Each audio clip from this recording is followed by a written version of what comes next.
بالله من الشيطان الرجيم.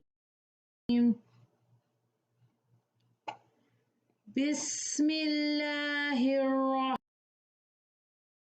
الرحيم. الحمد لله الذي أنزل على عبده الكتاب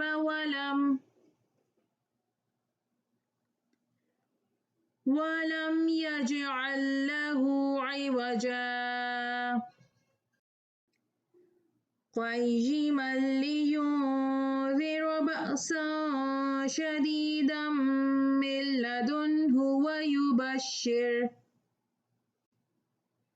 ويبشر المؤمنين الذين يعملون الصالحات أن لهم أجرا حسنا ماكثين فيه أبدا وينذر الذين قالوا اتخذ الله ولدا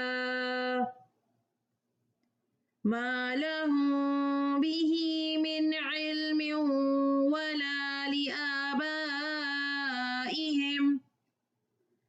كبرت كلمة تخرج من أفواههم إن يقولون إلا كذبا فلعلك باخع نفسك على آثارهم إن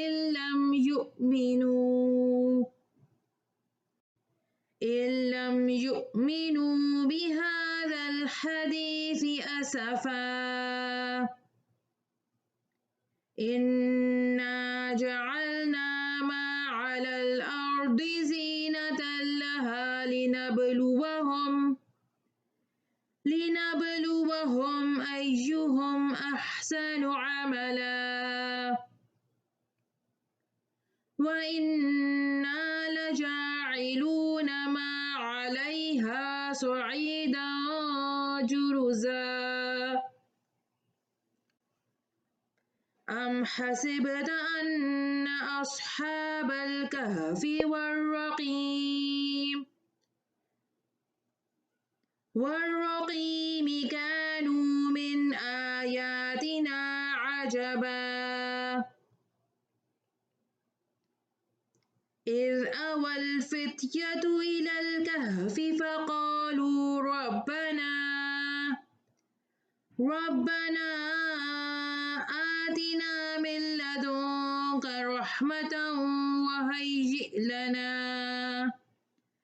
وهيئ لنا من أمرنا رشدا فضربنا على آذانهم في الكهف سنين عددا ثم بعثناهم لنعلم أي الحزبين أحصى لما لبثوا أمدا صدق الله العظيم. الحمد لله رب العالمين والصلاة والسلام على نبي الصادق الأمين محمد وعلى آله وصحبه أجمعين ومن تبعهم بإحسان إلى يوم الدين. اعوذ باللہ من الشیطان الرجیم. بسم اللہ الرحمن الرحیم. السلام علیکم ورحمۃ اللہ وبرکاتہ. آج ہم قرآن پاک کی 18th سورہ الکہف کا مطالعہ کرنے جا رہے ہیں. سورہ کہف بھی مکی صورت ہے اور سورہ کہف کے متعلق یہ لکھا گیا ہے، تفہیم القرآن میں یہ بیان ہوا ہے کہ یہ صورت مکی دور کے اس وقت میں نازل ہونے کا اندازہ یہ ہے کہ اس وقت میں نازل ہوئی جب کہ 5 نبوی کے آغاز سے شروع ہو کر قریباً 10 نبوی تک جو دور چل رہا ہے اس میں یہ نازل ہوئی ہے۔ یہ وہ دور ہے جب کہ قریش نے رسول اللہ صلی اللہ علیہ وسلم کو اور آپ کی تحریک کو دبانے کے لیے ہر قسم کے ہتھ کنڈے استعمال کرنے شروع کر دیے تھے۔ ظلم و ستم اور مزاحمت نے شدت اختیار کر لی تھی۔ اس وقت جو مسلمان ستائے جا رہے تھے ان کو اصحاب کہف کا قصہ سنایا گیا ہے، ان کی ہمت بندھائی گئی ہے۔ اچھا، سبب نزول میں یہ بات لکھی گئی ہے کہ نضر بن حارث اور عقبہ بن ابو معیط، یہ جو 2 قریشی دشمنان اسلام تھے، یہ مدینے میں آئے اور یہود کے جو احبار تھے ان کے پاس گئے اور محمد صلی اللہ علیہ وسلم کے اوصاف اور حالات بیان کیے تاکہ وہ ان کے بارے میں بتائیں، کیونکہ وہ تو اہل کتاب ہیں۔ اس کے جواب میں ان سے یہ کہا گیا کہ اچھا جاؤ اور اپنے ساتھی سے یہ پوچھو، یہ 3 سوالات اپنے ساتھی سے پوچھو اور دیکھو کہ وہ کیا جواب دیتا ہے۔ اگر وہ اس کا جواب نہ دے سکے تو یہ ایسے ہی باتیں بنانے والے انسان ہیں، یہ نبی نہیں ہے، اور ان کے متعلق تم خود ہی رائے قائم کر لینا، اور اگر یہ جواب دے دیں تو پھر اس کے حساب سے رائے قائم کرنا۔ تو یہ 3 سوالات جو پیچھے گئے تھے، یہاں جو روایت تفسیر ابن کثیر میں بیان ہوئی اس میں لکھا ہوا ہے کہ 3 سوال یہ تھے۔ نمبر 1، ان سے پہلے زمانے کے ان نوجوانوں کے بارے میں پوچھو جو مفقود ہو گئے تھے۔ مفقود کا مطلب ہے گم جانا، ان کا کیا معاملہ تھا، کیونکہ ان کا معاملہ واقعی بہت عجیب تھا۔ یہ پہلا سوال ہے۔ دوسرا سوال یہ تھا کہ ان سے اس سیاح کے بارے میں پوچھو کہ اس کا کیا قصہ ہے جو زمین کے مشرق و مغرب تک پہنچ گیا تھا۔ سیاح کا مطلب ہوتا ہے ٹورسٹ۔ اور تیسرا سوال یہ کیا گیا تھا کہ روح کیا ہے۔ اگر تم وہ اس سوالات کے جواب دیں تو وہ نبی ہیں، تم ان کی اتباع کر لو، اور اگر جواب نہ دیں تو وہ ایسے ہی ہیں۔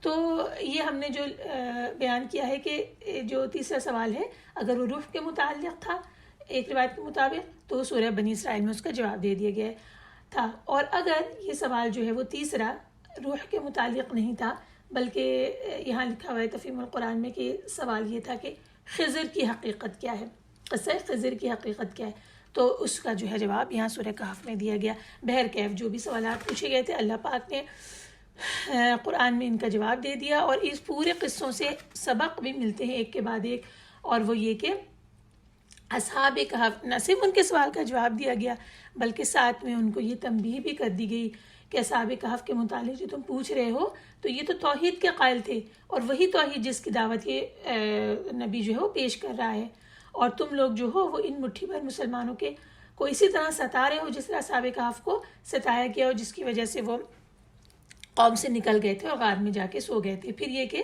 دوبارہ جو ان کو اٹھایا گیا اس میں حیات بعد الموت کی دلیل ہے۔ پھر اس کے بعد حضرت موسیٰ اور خضر کا جو قصہ آیا ہے اس میں بھی مومنین کے لیے تسلی کا سامان ہے کہ اللہ تعالیٰ کی جو مشیت ہے، اس کا جو قانون ہے وہ تمہاری نظر سے پوشیدہ ہے۔ بعض اوقات تمہیں ایک چیز شر لگتی ہے اور اللہ تعالیٰ نے اس میں خیر رکھی ہوئی ہوتی ہے، تو نتیجہ جو ہے خیر کا ہی ہوگا۔ اور اس کے بعد ذوالقرنین کا جو واقعہ ہے اس میں بھی پوچھنے والوں کے لیے سبق ہے کہ ذوالقرنین جو تھے وہ اتنے بڑے فرمانروا تھے، اتنی بڑا فاتح تھا وہ، اور اتنی عظیم الشان ذرائع کا مالک تھا، پھر بھی وہ اپنی حقیقت کو نہیں بھولا تھا اور اپنے رب کی عبادت کرنے والا انسان تھا۔ آئیے سورہ کہف کو شروع کرنے سے پہلے ہم اس کی فضیلت کے بارے میں 2 احادیث پڑھتے ہیں۔ تفسیر ابن کثیر میں سے بیان کیا جاتا ہے کہ ایک آدمی نے سورہ کہف کو پڑھا، اس وقت گھر میں ایک جانور بھی تھا، اس نے بدکنا شروع کر دیا۔ اس آدمی نے دیکھا تو ایک بادل سا تھا جس نے اسے ڈھانپ رکھا تھا۔ اس نے اس کا نبی پاک صلی اللہ علیہ وسلم کے پاس ذکر کیا تو آپ نے فرمایا، ترجمہ، اے فلاں، اسے پڑھتے رہتے، یہ تو سکینت تھی جو قرآن کے پاس یا قرآن کے لیے نازل ہوتی تھی۔ یہاں حدیث کے الفاظ ختم ہوتے ہیں۔ اس حدیث کو امام بخاری اور مسلم نے بھی روایت کیا ہے، اور یہ آدمی جو سورہ کہف پڑھ رہا تھا اس کا نام اسید بن حضیر تھا، جیسا کہ قبل ازیں سورہ بقرہ کی تفسیر میں بیان کیا جا چکا ہے۔ اس کے بعد دوسری فضیلت کے بارے میں دوسری حدیث جو ہے وہ یہ ہے کہ امام احمد نے ابو درداء کی روایت کو بیان کیا کہ رسول اللہ صلی اللہ علیہ وسلم نے فرمایا، ترجمہ، جو شخص سورہ کہف کی ابتدائی 10 آیات حفظ کر لے تو وہ دجال سے محفوظ ہو جائے گا۔ حدیث کے الفاظ ختم ہوئے۔ اسے امام مسلم، ابو داؤد، نسائی اور ترمذی نے روایت کیا، اور ترمذی کی روایت میں یہ الفاظ ہیں، جس نے سورہ کہف کی ابتدائی 3 آیتیں پڑھی، تو یہ دونوں ہمیں ملتے ہیں۔ پھر اس کے بعد یہ حدیث آ رہی ہے کہ رسول اللہ صلی اللہ علیہ وسلم فرماتے ہیں، جو شخص جمعے کے دن سورہ کہف پڑھے تو یہ سورت دونوں جمعوں کے درمیان اس کے لیے نور کا باعث ہوگی۔ یہاں حدیث کے الفاظ ختم ہوئے۔ آئیے سورہ کہف کی ابتدا کرتے ہیں۔ اس کا پہلا مجموعہ کافی لمبا ہے، آیت نمبر 22 تک میں تسلسل سے پڑھوں گی کیونکہ اس میں پورا اصحاب کہف کا قصہ آ جائے گا۔ اعوذ باللہ من الشیطان الرجیم، بسم اللہ الرحمن الرحیم۔ ساری حمد اللہ ہی کے لیے ہے جس نے اپنے بندے پر کتاب نازل کی اور اس میں کوئی ٹیڑھ نہیں رکھی، ٹھیک اور سیدھی، تاکہ وہ اس یعنی اللہ کی طرف سے سخت عذاب سے ڈرائے اور مومنوں کو بشارت دے جو نیک عمل کرتے ہیں کہ بے شک ان کے لیے اچھا اجر ہے جس میں وہ ہمیشہ رہیں گے، اور ان لوگوں کو ڈرائے جنہوں نے کہا کہ اللہ اولاد رکھتا ہے، نہ انہیں اس کا کوئی علم ہے اور نہ ان کے باپ دادا کو تھا، ان کے منہ سے بڑی ہی خطرناک بات نکلتی ہے، وہ سراسر جھوٹ ہی بکتے ہیں، پھر شاید آپ تو خود کو ان کے پیچھے غم سے ہلاک کرنے والے ہیں اگر یہ کافر اس قرآن پر ایمان نہ لائیں۔ بلا شبہ ہم نے جو کچھ روئے زمین پر ہے اسے اس کی زینت بنایا ہے تاکہ ہم لوگوں کو آزمائیں کہ ان میں سے کون اچھے عمل کرتا ہے، اور جو کوئی زمین پر ہے بلا شبہ ہم اسے چٹیل میدان بنا دینے والے ہیں۔ یہ آیت نمبر 8 تک ہم رکتے ہیں اور اس میں 2 باتیں بیان کر کے پھر ہم آگے پورے قصے کی طرف چلیں گے۔ اس میں رسول اللہ صلی اللہ علیہ وسلم جو ایمان مشرکین نہیں لاتے تھے تو رسول اللہ صلی اللہ علیہ وسلم کس طرح غم سے نڈھال ہو جایا کرتے تھے، اس کے بارے میں کلام ہے، لکھا ہوا ہے کہ اللہ صلی اللہ علیہ وسلم کا حال یہ تھا کہ اس غم کی وجہ سے گویا کہ وہ اپنے آپ کو ہلاک کر لیں گے، اور یہ لکھا ہے کہ مفہوم اس بات کا یہی ہے کہ اللہ تعالیٰ پیارے نبی کو تسلی اور دلاسا دے رہے ہیں کہ آپ ان پر غم نہ کریں بلکہ انہیں اللہ کا پیغام پہنچا دیں، جو ہدایت اختیار کر لے اس کا فائدہ اسی کو ہے، اور جو گمراہی اختیار کرے تو اس کا نقصان بھی اسی کو ہے، لہٰذا آپ ان لوگوں پر اس قدر افسوس نہ کریں کہ جس سے آپ کا دم ہی نکل جائے۔ اللہم صلی علی محمد وعلی آل محمد وبارک وسلم۔ اس کے بعد یہ بات آئی کہ یہ دنیا جو ہے وہ آزمائش کی جگہ ہے، بے شک جو چیز زمین پر ہے ہم نے اس کو زمین کے لیے آرائش بنایا ہے تاکہ ہم لوگوں کو کی آزمائش کریں کہ ان میں کون اچھے عمل کرنے والا ہے۔ یہاں ایک حدیث کوٹ کی گئی ہے کہ رسول اللہ صلی اللہ علیہ وسلم فرماتے ہیں، ترجمہ، بے شک دنیا شیریں اور سرسبز و شاداب ہے، اور بے شک اللہ تعالیٰ تمہیں اس میں جانشین بنانے والا ہے تاکہ وہ یہ دیکھے کہ تم اس میں کس طرح کے عمل کرتے ہو، بس دنیا سے بچو اور عورتوں سے بھی ڈرو۔ بنی اسرائیل میں سب سے پہلا فتنہ جو رونما ہوا وہ عورتوں ہی کی وجہ سے تھا۔ یہ صحیح مسلم میں موجود ہے یہ حدیث۔ اور اس کے بعد آگے کی یہ بات آئی کہ یہ سب زیب و زینت جو دنیا کی ہے یہ تباہ برباد خراب ہو جائے گی اور یہ بالکل چٹیل میدان بن جائے گی دنیا۔ اس کے بعد ہم جو اصحاب کہف کا قصہ ہے آیت نمبر 9 سے لے کر وہ 22 تک اس کا ترجمہ آپ کے سامنے پیش کرتے ہیں۔ بسم اللہ الرحمن الرحیم۔ کیا آپ نے سمجھا کہ غار اور کتبے والے ہماری نشانیوں میں سے ایک عجیب نشانی تھے؟ جب ان لوگوں نے غار میں پناہ لی تو انہوں نے کہا، اے ہمارے رب، ہمیں اپنے پاس سے رحمت دے اور ہمارے لیے ہمارے معاملے میں صحیح رہنمائی فرما۔ پھر ہم نے غار میں ان کے کانوں پر کئی برس کے لیے پردہ ڈال دیا، پھر ہم نے انہیں اٹھایا تاکہ ہم معلوم کریں کہ 2 گروہوں میں سے کون اس مدت کو زیادہ یاد رکھنے والا ہے جو انہوں نے گزاری۔ ہم ان کا حال ٹھیک ٹھیک آپ سے بیان کرتے ہیں، بے شک وہ چند نوجوان تھے جو اپنے رب پر ایمان لائے اور ہم نے انہیں ہدایت میں زیادہ کیا تھا، اور ہم نے ان کے دل مضبوط کر دیے۔ جب وہ کھڑے ہوئے تو بولے، ہمارا رب تو آسمانوں اور زمین کا رب ہے، ہم اس کے سوا کسی کو معبود نہیں پکاریں گے، اگر پکارا تو ہم نے ظلم و زیادتی والی بات کہی۔ یہ ہماری قوم ہے، انہوں نے اللہ کے سوا دوسروں کو الہ بنا رکھا ہے، وہ ان کی عبادت پر واضح دلیل کیوں نہیں لاتے؟ پھر اس شخص سے زیادہ ظالم کون ہے جس نے اللہ پر جھوٹ گھڑا؟ اور جب تم ان لوگوں سے اور جن کی وہ اللہ کے سوا عبادت کرتے ہیں ان سے الگ ہو گئے ہو تو غار میں پناہ لو، تمہارا رب اپنی رحمت تم پر پھیلا دے گا اور تمہارے لیے تمہارے کام میں آسانی پیدا کر دے گا۔ اور آپ سورج کو دیکھیں گے جب وہ طلوع ہوتا ہے تو ان کے غار سے دائیں طرف ہٹ جاتا ہے، اور جب غروب ہوتا ہے تو ان کے بائیں طرف کترا کر نکل جاتا ہے، اور وہ غار کے اندر کھلی جگہ میں ہے۔ یہ اللہ کی نشانیوں میں سے ہے، جسے اللہ ہدایت دے تو وہی ہدایت یافتہ ہے، اور جسے وہ گمراہ کرے تو آپ اس کے لیے ہرگز کوئی رہنما دوست نہیں پائیں گے۔ اور آپ انہیں جاگتے سمجھیں گے حالانکہ وہ سوئے ہوئے ہیں، اور ہم ان کی دائیں اور بائیں کروٹیں بدلتے ہیں، اور ان کا کتا غار کے دہانے پر اپنے دونوں بازو پھیلائے ہوئے ہیں، اگر آپ انہیں جھانک کر دیکھیں تو ان سے پیٹ پھیر کر بھاگ نکلیں اور آپ میں ان کی دہشت سما جائے۔ اور اسی طرح ہم نے انہیں اٹھایا تاکہ وہ باہم سوال کریں۔ ان میں سے ایک کہنے والے نے کہا، تم کتنا عرصہ ٹھہرے ہو؟ وہ بولے، ہم 1 دن یا دن کا کچھ حصہ ٹھہرے ہیں۔ پھر بولے، تمہارا رب بہتر جانتا ہے جتنی دیر تم ٹھہرے، چنانچہ اب تم اپنی چاندی کے یہ سکے دے کر اپنا ایک آدمی شہر بھیجو، پھر وہ دیکھے کہ شہر کا کون سا طعام پاکیزہ تر ہے تو وہ اس میں سے تمہارے لیے کچھ کھانا لے آئے، اور چاہیے کہ وہ نرمی سے بات کرے اور تمہارے متعلق بالکل کسی کو نہ بتائے۔ بلا شبہ اگر وہ تم پر مطلع ہو گئے تو تمہیں رجم کر دیں گے یا تمہیں اپنے دین میں پلٹا لیں گے، اور پھر اس وقت تم کبھی بھی فلاح نہیں پا سکو گے۔ اور اسی طرح ہم نے لوگوں کو ان پہ مطلع کر دیا تاکہ وہ جان لیں کہ بے شک اللہ کا وعدہ حق ہے اور یقیناً قیامت میں کوئی شک نہیں۔ جب لوگ ان کے معاملے میں باہم جھگڑ رہے تھے تو انہوں نے کہا ان پر ایک عمارت بنا دو، ان کا رب انہیں بہتر جانتا ہے جنہیں ان کے معاملے میں غلبہ حاصل تھا۔ وہ بولے ہم ان پر ضرور ایک عبادت گاہ بنائیں گے، وہ بولے ہم ضرور ان پر ایک عبادت گاہ بنائیں گے۔ کچھ لوگ کہیں گے وہ 3 تھے، چوتھا ان کا کتا تھا، اور کچھ دوسرے کہیں گے وہ 5 تھے، چھٹا ان کا کتا تھا، یہ اندھیرے میں تیر چلانا ہے۔ اور کچھ لوگ یہ بھی کہیں گے وہ 7 تھے اور 8واں ان کا کتا تھا، آپ کہہ دیجئے میرا رب ان کی گنتی خوب جانتا ہے، بہت تھوڑے لوگ ہی ان کے حال کو جانتے ہیں، لہٰذا آپ ان کی بابت بحث نہ کریں سوائے سرسری بحث کے، اور آپ ان کی بابت ان میں سے کسی سے بھی نہ پوچھیں۔ یہاں آیت نمبر 22 کا ترجمہ ختم ہوتا ہے۔ آئیے ہم ایک ایک کر کے اصحاب کہف کے بارے میں جو نکات ہم نے یہاں تفسیر میں پڑھے وہ آپ کے سامنے بیان کرتے ہیں۔ اصحاب کہف کا قصہ کیا ہے؟ اللہ تعالیٰ نے یہاں اصحاب کہف کے قصے کو بیان فرمایا۔ یہ پہلے بات بتا دی کہ ام حسبت ان اصحاب الکہف والرقیم کانوا من آیاتنا عجبا، کہ یہ قدرت اور سلطنت کے اعتبار سے ایک عجیب معاملہ تھا، اور یہ اللہ تعالیٰ کی آیت یعنی اللہ تعالیٰ کا ایک معجزہ تھا۔ بے شک آسمان و زمین کا پیدا کرنا، رات اور دن کا ایک دوسرے کے پیچھے آنا، شمس و قمر اور ستارے اور یہ سب کچھ بڑی بڑی نشانیاں اللہ تعالیٰ کی قدرت کی دلیل ہیں، اس بات کی کہ اللہ تعالیٰ کو ہر چیز پر قدرت حاصل ہے۔ یہ سوال جو اصحاب کہف کے متعلق پوچھا جا رہا ہے، اس کا جواب جو آگے ملنے والا ہے وہ بڑا تعجب انگیز ہے قصہ، لیکن یہ تمام کی تمام چیزیں جو تمہیں دن رات اپنے آنکھوں کے آگے نظر آ رہی ہیں یہ ان سب سے زیادہ تعجب انگیز ہیں، اور ان سب کا پیدا کرنے والا، بنانے والا، چلانے والا وہ اللہ تعالیٰ ہی ہے، اور یہ قدرت کے اللہ تعالیٰ کی بہت ساری نشانیاں ہیں جو تم دن رات دیکھتے ہو، اور وہ اس قصے سے زیادہ تعجب انگیز ہیں۔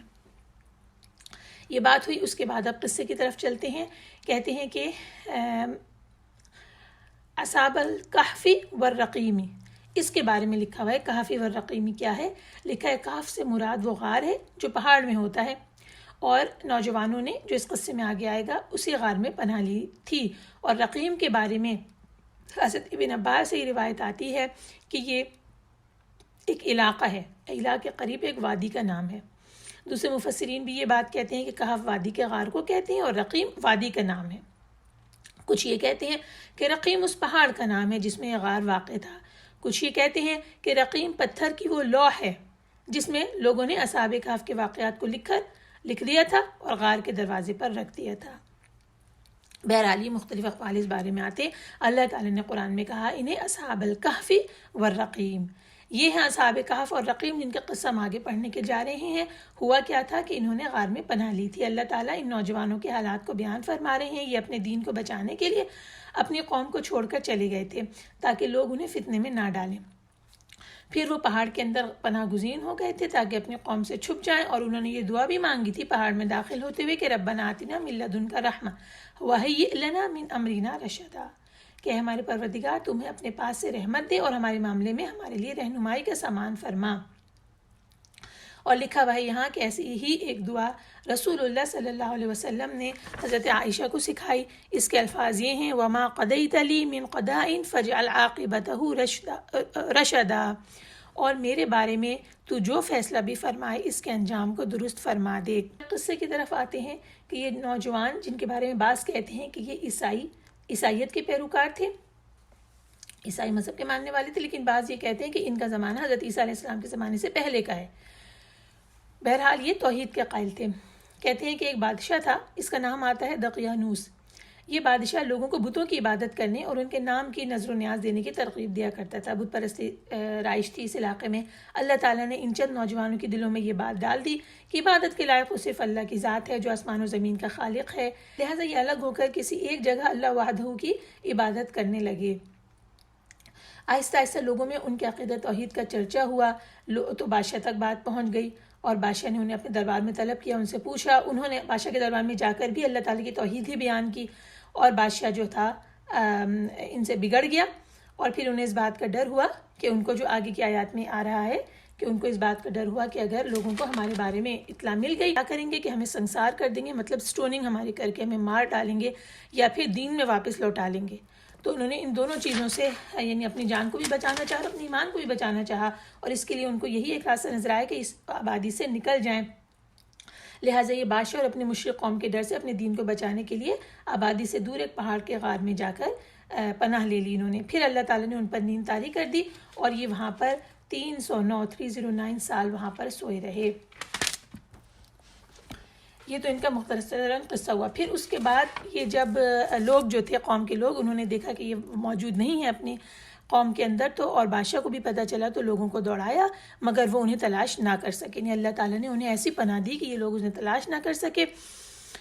بالکل اسی طرح سے یہ قصہ جو سنایا جا رہا ہے اس کے کچھ سال کے بعد جب رسول اللہ صلی اللہ علیہ وسلم نے مدینہ کی طرف ہجرت کی تب بھی ایسا ہی ہوا کہ یہ قریش جو تھے جان کے دشمن ہوئے ہوئے تھے اور انہوں نے اپنے آدمیوں کو دوڑا دیا کہ محمد اور ان کے ساتھی کو پکڑ کے لے کر آؤ، تمہیں اتنا اتنا انعام ملے گا، اور اللہ تعالیٰ نے اس طرح اپنے نبی کی حفاظت فرمائی کہ ان کافروں کو اندھا کر دیا۔ اور جب یہ نبی پاک صلی اللہ علیہ وسلم اور ان کے یار غار حضرت ابو بکر رضی اللہ تعالیٰ عنہ غار ثور میں پناہ لے چکے تھے تو اس وقت مشرکین اس طرح ان کے قریب آ گئے تھے کہ ان کے پیر تک نظر آ رہے تھے، اور اس وقت رسول اللہ صلی اللہ علیہ وسلم نے ان کو تسلی دی اور کہا کہ اے ابو بکر ان دونوں کے بارے میں تمہارا کیا خیال ہے جن کے ساتھ تیسرا اللہ ہے۔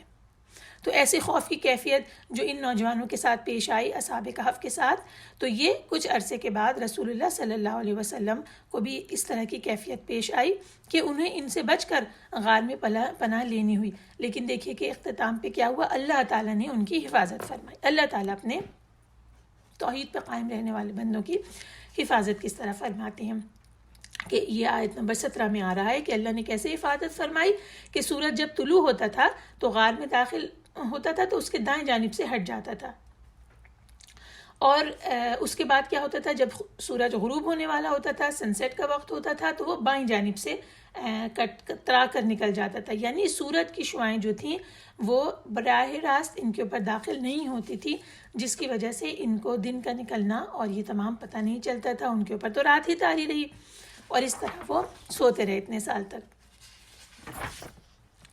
اس کے بعد یہ ایک بات آ رہی ہے کہ اللہ تعالیٰ نے ان کے کانوں پر تھپک دیا تو ان کی آنکھوں کو بند نہیں کیا، یعنی کہ آنکھیں بند نہیں ہوئی کہ وہ ایک دوسرے سے ساتھ چپک جاتی یا بوسیدہ ہو جاتی، بلکہ ان کی آنکھوں میں ہوا بھی لگتی رہی اور وہ ان کے جسموں کو اللہ تعالیٰ نے بالکل ایسے ہی برقرار رکھا۔ یہ لکھا ہوا ہے کہ وَتَحْسَبُهُمْ أَيْقَاظًا وَهُمْ رُقُودٌ، اس کے بارے میں یہ بات بیان کی گئی ہے کہ تم ان کو خیال کرتے ہو کہ جاگ رہے ہیں حالانکہ وہ سوئے ہوئے ہیں، کہ ان کی جو وہ کیفیت اگر دیکھتے تو ان کی کیفیت یہ تھی کہ آنکھیں کھلی ہوئی ہیں، ایسا لگ رہا ہے کہ جاگ رہے ہیں حالانکہ ان پہ نیند طاری ہے۔ یہ بھی اللہ تعالیٰ کی قدرت ہے، ورنہ انسان جو بھی سوتا ہے اس کی آنکھیں بند ہو جاتی ہیں۔ اللہ نے اپنی قدرت سے یہ معاملہ کیا کہ یہ سوتے ہوئے نظر آ رہے ہیں لیکن جاگتے ہوئے نظر آ رہے ہیں لیکن یہ سو رہے ہیں۔ اور اسی طرح اللہ تعالیٰ نے اپنی یہ قدرت بیان کی کہ ان کو دائیں اور بائیں کروٹیں بھی اللہ تعالیٰ دلاتے رہے۔ اگر ان کو کروٹ نہیں ہوتی تو ان کا جسم جو تھا وہ گل جاتا، سڑ جاتا، زمینوں سے کھا جاتی۔ بہرحال یہ اللہ تعالیٰ کی قدرتیں تھیں، اور یہ برکت جو اللہ کی تھی یہ ان کے ساتھ ساتھ ان کے کتے کو بھی شامل رہی یہ برکت، اور اس حالت میں اس پر بھی نیند طاری ہو گئی تھی، اور اس کے بعد وہ کتا بھی اتنے سال کے بعد بالکل صحیح سلامت اٹھ گیا۔ اور ان کی یہ جو کیفیت ہے اسے اللہ نے اس طرح بیان کیا کہ اگر آپ انہیں جھانک کر دیکھتے تو پیٹ پھیٹ کر بھاگ جاتے اور ان سے دہشت زدہ ہو جاتے، یعنی کہ اللہ تعالیٰ نے انہیں ایسا پرہیبت اور پررعب بنا دیا تھا کہ کوئی بھی ان کے قریب نہ آ سکے، کوئی بھی انہیں ہاتھ نہ لگا سکے، یہاں تک کہ ان کی وہ مدت پوری ہو جائے جس میں اللہ تعالیٰ نے انہیں سلانا چاہا، اور یہی ہوا کہ ان کی مدت پوری ہو گئی۔ اب مدت پوری ہو گئی، جب تک اللہ تعالیٰ نے چاہا 300+ ایئرز وہ سوتے رہے، اس کے بعد وہ جاگے۔ جب وہ جاگے تو ان کے جسم، بال، کھال بالکل ٹھیک صحیح سلامت تھی 309 سال بعد بھی، اور کچھ بھی فرق نہیں آیا تھا۔ ایک دوسرے سے کہنے لگے کہ تم کتنی مدت سوئے ہو، ایک کہہ رہا ہے کہ دن کا کچھ حصہ ہم سوئے ہیں، اس سے کچھ کم سوئے ہیں، آپس میں اندازے لگا رہے ہیں، اور اس کے بعد یہ کہا کہ جاؤ اور کھانا خرید کر لے کر آؤ۔ اچھا، اب اس زمانے کا جو سکہ تھا وہ لے کر کھانا خریدنے کے لیے نکلا۔ جب ایسا ہوا تو اللہ تعالیٰ نے لوگوں کو ان کی خبر جو ہے وہ دے دی، لوگوں کو پتہ چل گیا کہ ان کے ساتھ کیا ہوا ہے۔ تفسیر میں یہ لکھا ہوا ہے کہ جب ایک شخص شہر جانے کا ارادہ جب اس نے کیا کہ کھانے کے لیے کچھ سامان خرید کر لائے، تو اس نے ماحول کو بدلا ہوا پایا اور وہ ان راہوں پر چلتا ہوا آخرکار شہر تک پہنچ گیا، اور اس شہر کا نام یہاں پہ بیان کیا گیا، افسوس نام کا شہر تھا، افیسوس بیان کیا گیا۔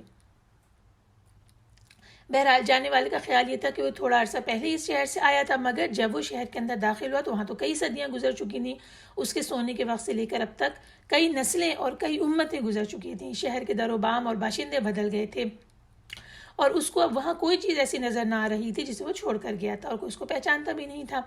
اس کے بعد وہ ایک دکان پر گیا، اس نے رقم ان کے سپرد کی اور کہا کہ وہ اس رقم کا انہیں کھانا دے دیں۔ کھانا بیچنے والے نے جب اسے دیکھا اور اسے اجنبی پایا اور اس کی دی ہوئی رقم کو بھی عجیب و غریب محسوس کیا، تو پھر یہ کلام شروع ہوا کہ اس نے اس سے پوچھا کہ تم کون ہو، یہ رقم تمہیں کہاں سے ملی ہے؟ اس نے جواب دیا کہ میں اسی شہر کا رہنے والا ہوں اور میں کل شام کے وقت یہاں سے گیا تھا جبکہ یہاں پر بادشاہ فلاں فلاں کی حکومت تھی۔ لوگوں کو اس بات پر یہ شبہ گزرا کہ ہو سکتا ہے کہ اس کو کوئی خزانہ مل گیا ہو زمین سے۔ بہرحال یہ بات مشہور ہوئی اور بادشاہ یا حاکم جو بھی تھا اس تک پہنچی، وہ اور اس کے ساتھی اس غار تک پہنچے، انہوں نے اصحاب کہف سے ملاقات کی، اور یہاں یہ لکھا ہے مختلف تفاسیر میں نے دیکھا کہ سب میں یہی لکھا ہے کہ اس ملاقات کے بعد اللہ تعالیٰ نے انہیں پھر اصلی وفات دے دی اور وہ انتقال ان کا ہو گیا۔ اور یہ جو واقعہ ہے اس سے معلوم ہوا کہ قیامت کے وقوع پذیر ہونے میں اور مرنے کے بعد دوبارہ اٹھائے جانے کا جو اللہ تعالیٰ کا وعدہ ہے وہ بالکل سچا ہے، اور جو منکر ہیں اس کے، جو اس بات کا انکار کرتے ہیں کہ اللہ تعالیٰ دوبارہ نہیں اٹھا سکتے ہیں، استغفر اللہ، ان کے لیے اس واقعے میں اللہ کی قدرت کا نمونہ موجود ہے۔ بعد ان کی تعداد کے اوپر بحث ہو رہی ہے، کچھ لوگ یہ کہہ رہے ہیں اور کچھ لوگ وہ کہہ رہے ہیں اللہ پاک نے ہمیں کیا بتایا؟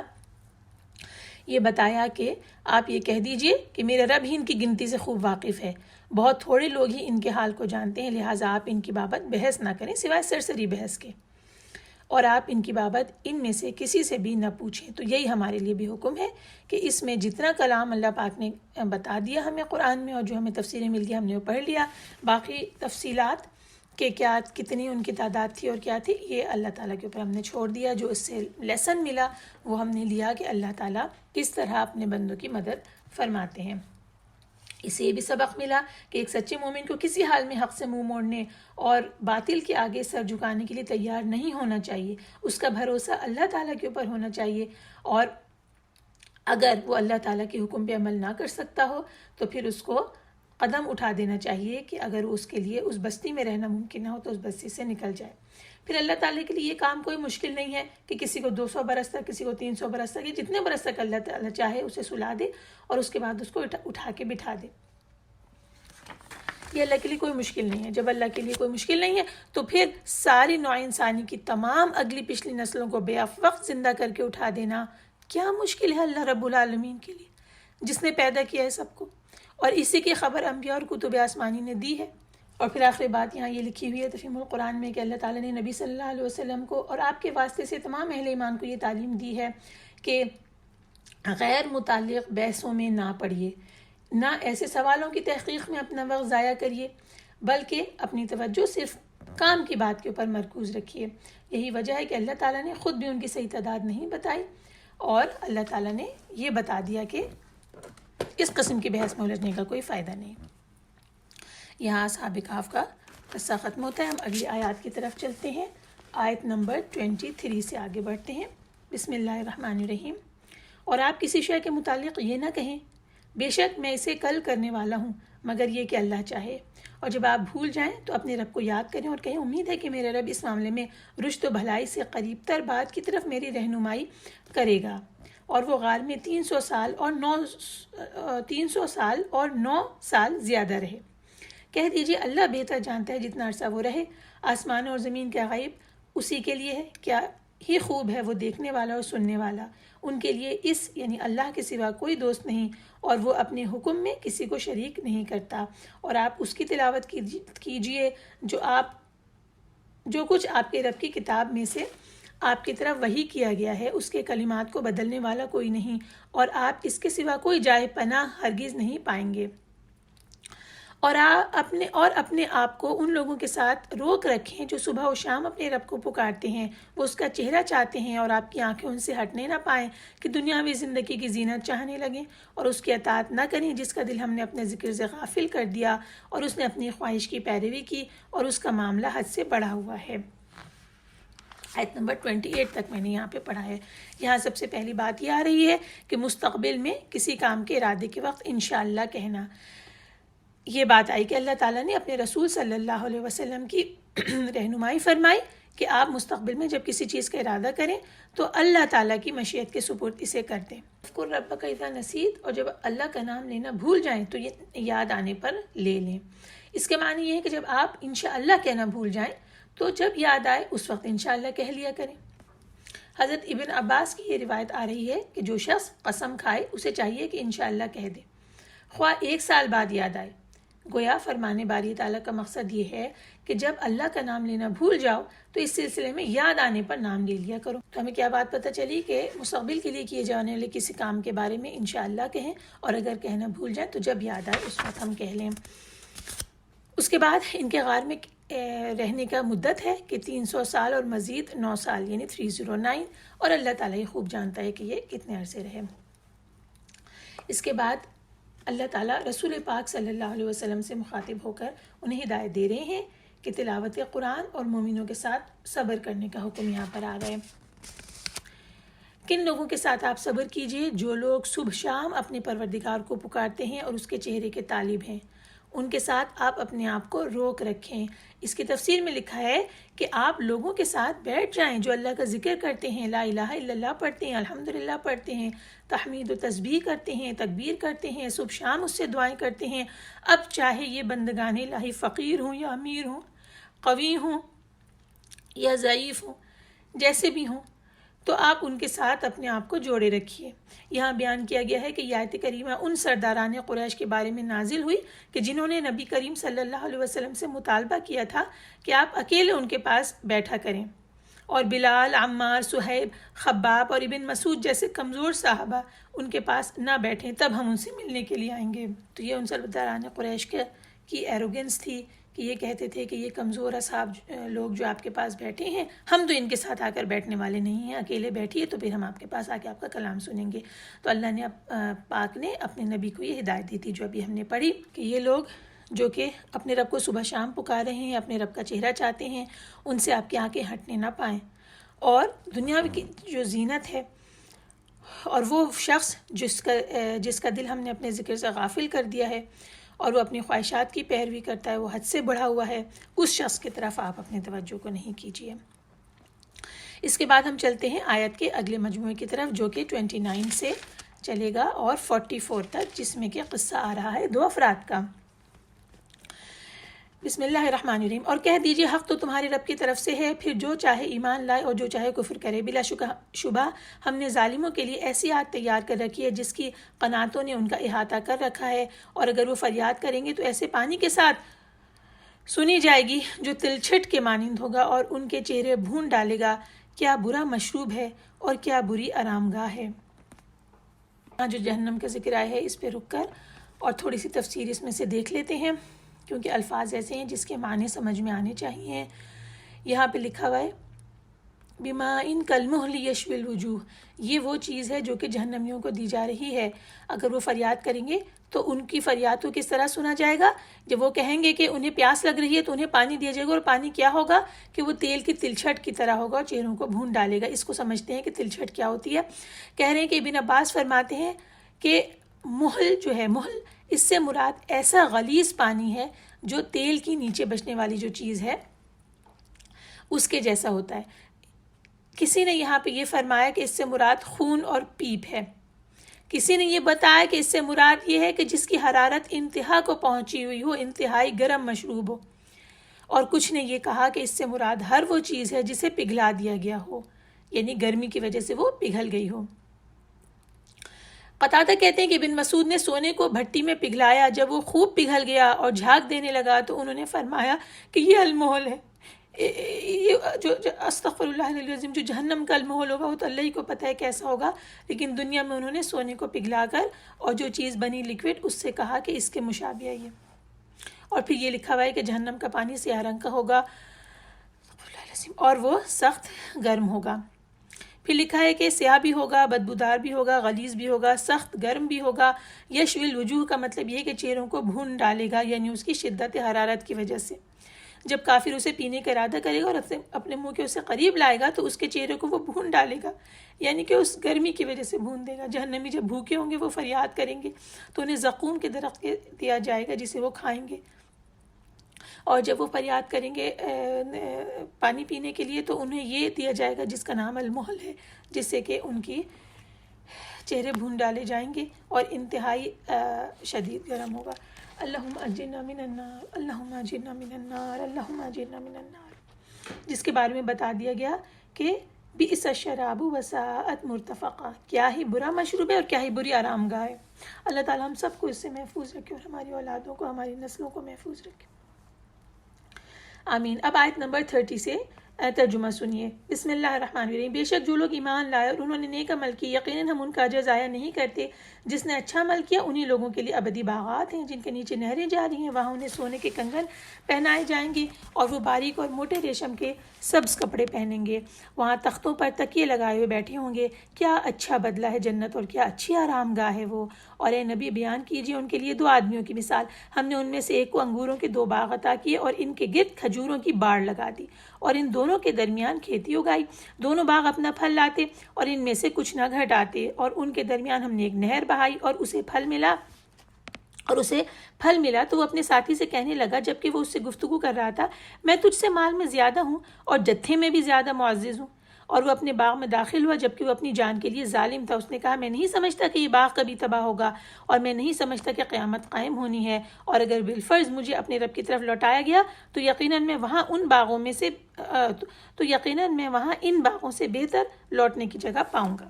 اس کے مومن ساتھی نے اس سے کہا جبکہ وہ اس سے گفتگو کر رہا تھا، کیا تو اس سے کفر کرتا ہے جس نے تجھے مٹی سے پیدا کیا، پھر نطفے سے، پھر تجھے پورا مرد بنا دیا.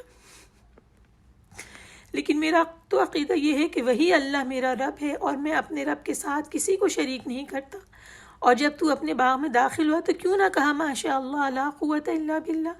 اگر تو مجھے مال اور اولاد میں کمتر دیکھتا ہے تو امید ہے کہ میرے رب مجھے تیرے باغ سے بہتر دے اور اس پر یعنی تیرے باغ پر آسمان سے کوئی عذاب بھیجے تو وہ باغ چٹیل پھسلتا میدان ہو جائے یا اس کا پانی گہرا ہو جائے، پھر تو اسے تلاش کرنے کی استطاعت نہ رکھے اور اس کا پھل گھیر لیا گیا یعنی تباہ کر دیا گیا. پھر وہ اس مال پر اپنی ہتھیلیاں ملتا رہ گیا جو اس پر خرچ کیا تھا جبکہ وہ باغ اپنی چھتریوں پر گرا ہوا تھا. اور وہ کہتا تھا اے کاش میں اپنے رب کے ساتھ کسی کو شریک نہ کرتا. اور اس کی کوئی ایسی جماعت نہ تھی جو اللہ کے سوا اس کی مدد کرتی، اور نہ ہوا وہ ہم سے بدلہ لینے والا. وہاں تو تمام اختیار اللہ سچے ہی کا ہے، وہی ہے بہتر ثواب اور بہتر بدلہ دینے والا. آیت نمبر 44 تک کا ہم نے یہاں پہ سامنے ترجمہ پیش کیا. اچھا یہ اب اس مثال پہ نگاہ ڈالتے ہیں. مفسرین کا اس میں اختلاف ہے کہ یہ 2 شخص کون تھے. بہرحال اللہ تعالیٰ نے تفہیم کے لیے بطور مثال ان کا ذکر کیا ہے کہ یہ نہیں ہمیں علم کہ یہ بنی اسرائیل میں گزرے ہیں یا یہ اہل مکہ میں سے تھے. بہرحال ایک مومن تھا اور ایک دوسرا کافر تھا. جب اس نے اپنے باغ کو اور اس کی کھیتی کو اور اس کے پھل کو اس سب کو دیکھا تو اس نے اتنا غرور کیا کہ اس نے قیامت کا ہی انکار کر دیا، جھٹائی کا مظاہرہ کیا اور کہا کہ اگر قیامت برپا ہوئی بھی تو وہاں بھی مجھے اچھا ہی انجام ملے گا، اس سے بہتر ہی باغ ملے گا. اور اس کے بعد اللہ تعالیٰ نے سورہ حمیم السجدہ میں بھی یہ والی بات اس طرح فرمائی ہے کہ یعنی کہ یہ ان کے دل کا غرور ہوتا ہے. کیا ہے حمیم السجدہ میں کہ اگر مجھے رب کی طرف لوٹایا گیا تو وہاں بھی میرے لیے اچھائیاں ہی ہیں. سورہ مریم میں فرمایا کہ آپ نے اس شخص کو دیکھا جس نے ہماری آیتوں کے ساتھ کفر کیا اور دعویٰ کیا کہ آخرت میں بھی مجھے مال و اولاد سے نوازا جائے گا. یہ جو 2 مقامات قرآن کے بیان ہوئے ہیں اس میں ایک کافر کی ذہنیت کی تشریح آ گئی ہے کہ دنیا میں بھی اپنی جب اللہ تعالیٰ اسے دیتا ہے تو اس پہ فخر و غرور کرتا ہے اور ساتھ میں اللہ تعالیٰ سے ڈرنے کے بجائے انجام کے بارے میں بھی اپنے دل سے خود ہی خیال کر لیتا ہے کہ مجھے تو وہاں پہ بھی نوازا جائے گا.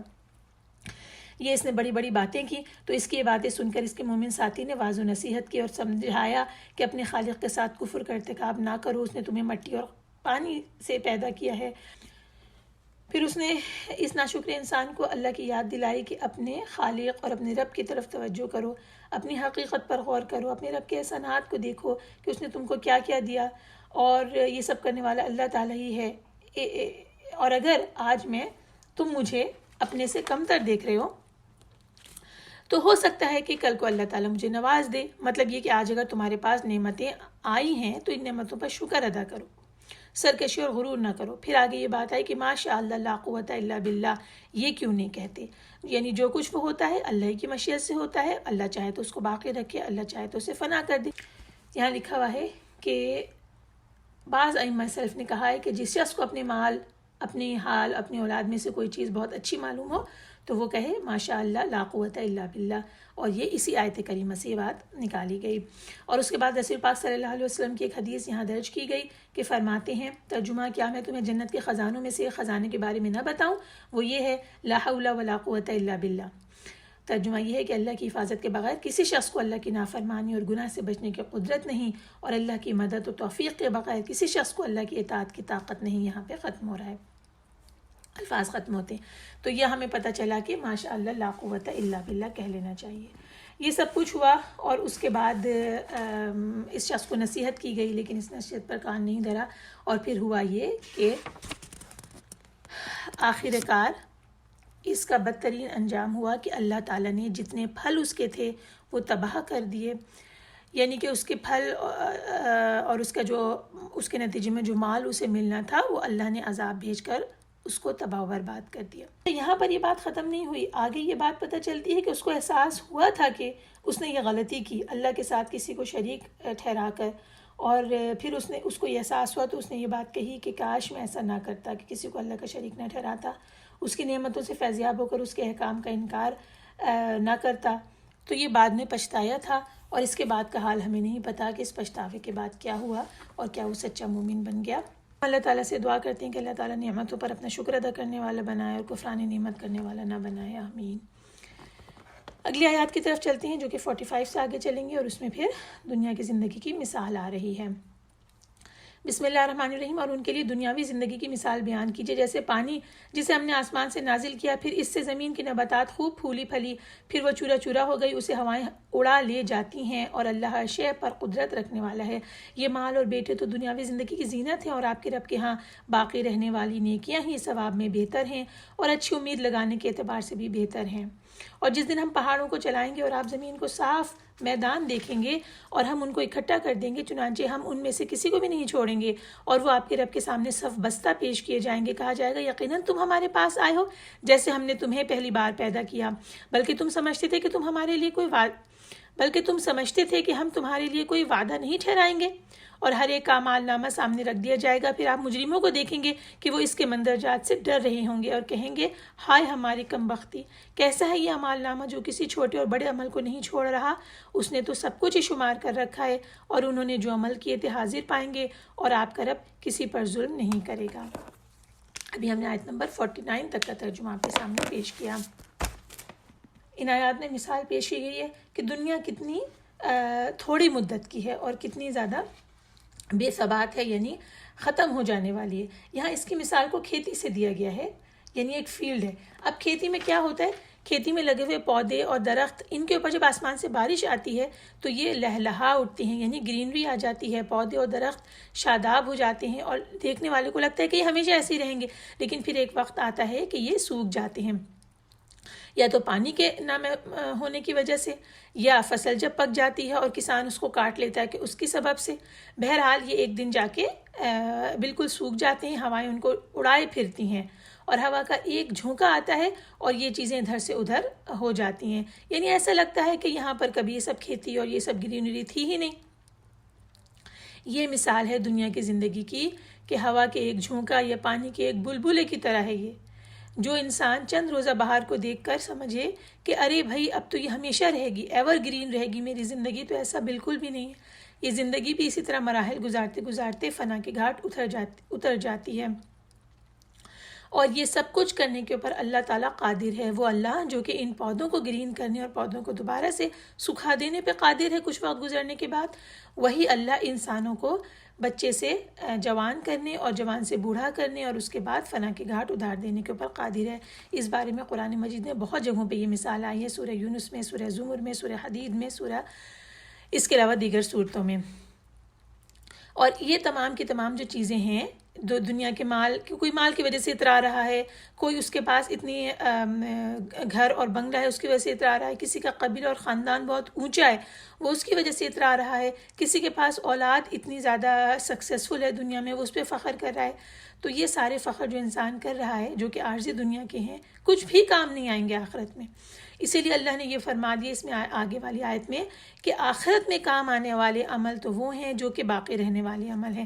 باقیات الصالحات کون سی نیکیاں ہیں جو باقی رہیں گی، صالح عمل جو کہ باقی رہیں گی.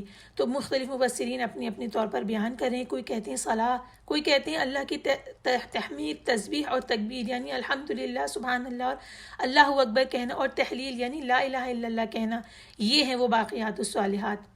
کچھ یہ کہتے ہیں کہ ہر قسم کا جو عمل خیر ہے وہ باقیات الصالحات ہے. تو لکھا گیا یہاں پہ کہ صحیح بات یہی ہے کہ تمام نیکیاں اس کے اندر شامل ہیں. فرائض آپ ادا کریں، واجبات ادا کریں، جو رسول پاک صلی اللہ علیہ وسلم کی سنتیں ہیں ان پر عمل کرنے کی کوشش کریں، پھر اللہ سے قریب ہونے کے لیے نوافل ادا کریں. یہ ساری چیزیں باقیات الصالحات بن جائیں گی اور اللہ کے بندوں کے ساتھ سلوک کریں. اور اسی کے ساتھ یہ لکھا ہوا ہے کہ جن چیزوں سے اللہ نے منع کیا ہے ان سے رکیں. یہ تمام چیزیں باقیات الصالحات بنیں گی. اللہ تعالی ہمیں عمل کی توفیق عطا فرمائے. یہاں آپ کے سامنے یہ روایت رکھتی ہوں. علی بن ابو طلحہ نے ابن عباس سے روایت کیا کہ باقیات الصالحات سے مراد اللہ کا ذکر لا الہ الا اللہ واللہ اکبر ہے، وسبحان اللہ والحمد للہ وتبارک اللہ ولا حول ولا قوۃ الا باللہ استغفر اللہ صلی اللہ علی رسول اللہ. یہ تمام بتایا. پھر کہا کہ اور روزہ، نماز، حج، صدقہ، غلام آزاد کرنا، جہاد، صلہ رحمی اور دیگر تمام اعمال حسنہ ہیں. پس وہ باقیات الصالحات ہیں جو اپنے انجام دینے والوں کے لیے جنت میں اس وقت تک باقی رہیں گے جب تک آسمان و زمین باقی رہیں گے. یہ حضرت ابن عباس کا قول میں نے آپ کے سامنے پیش کیا. اور آگے کہہ رہے ہیں کہ پاکیزہ گفتگو بھی اسی میں شامل ہیں.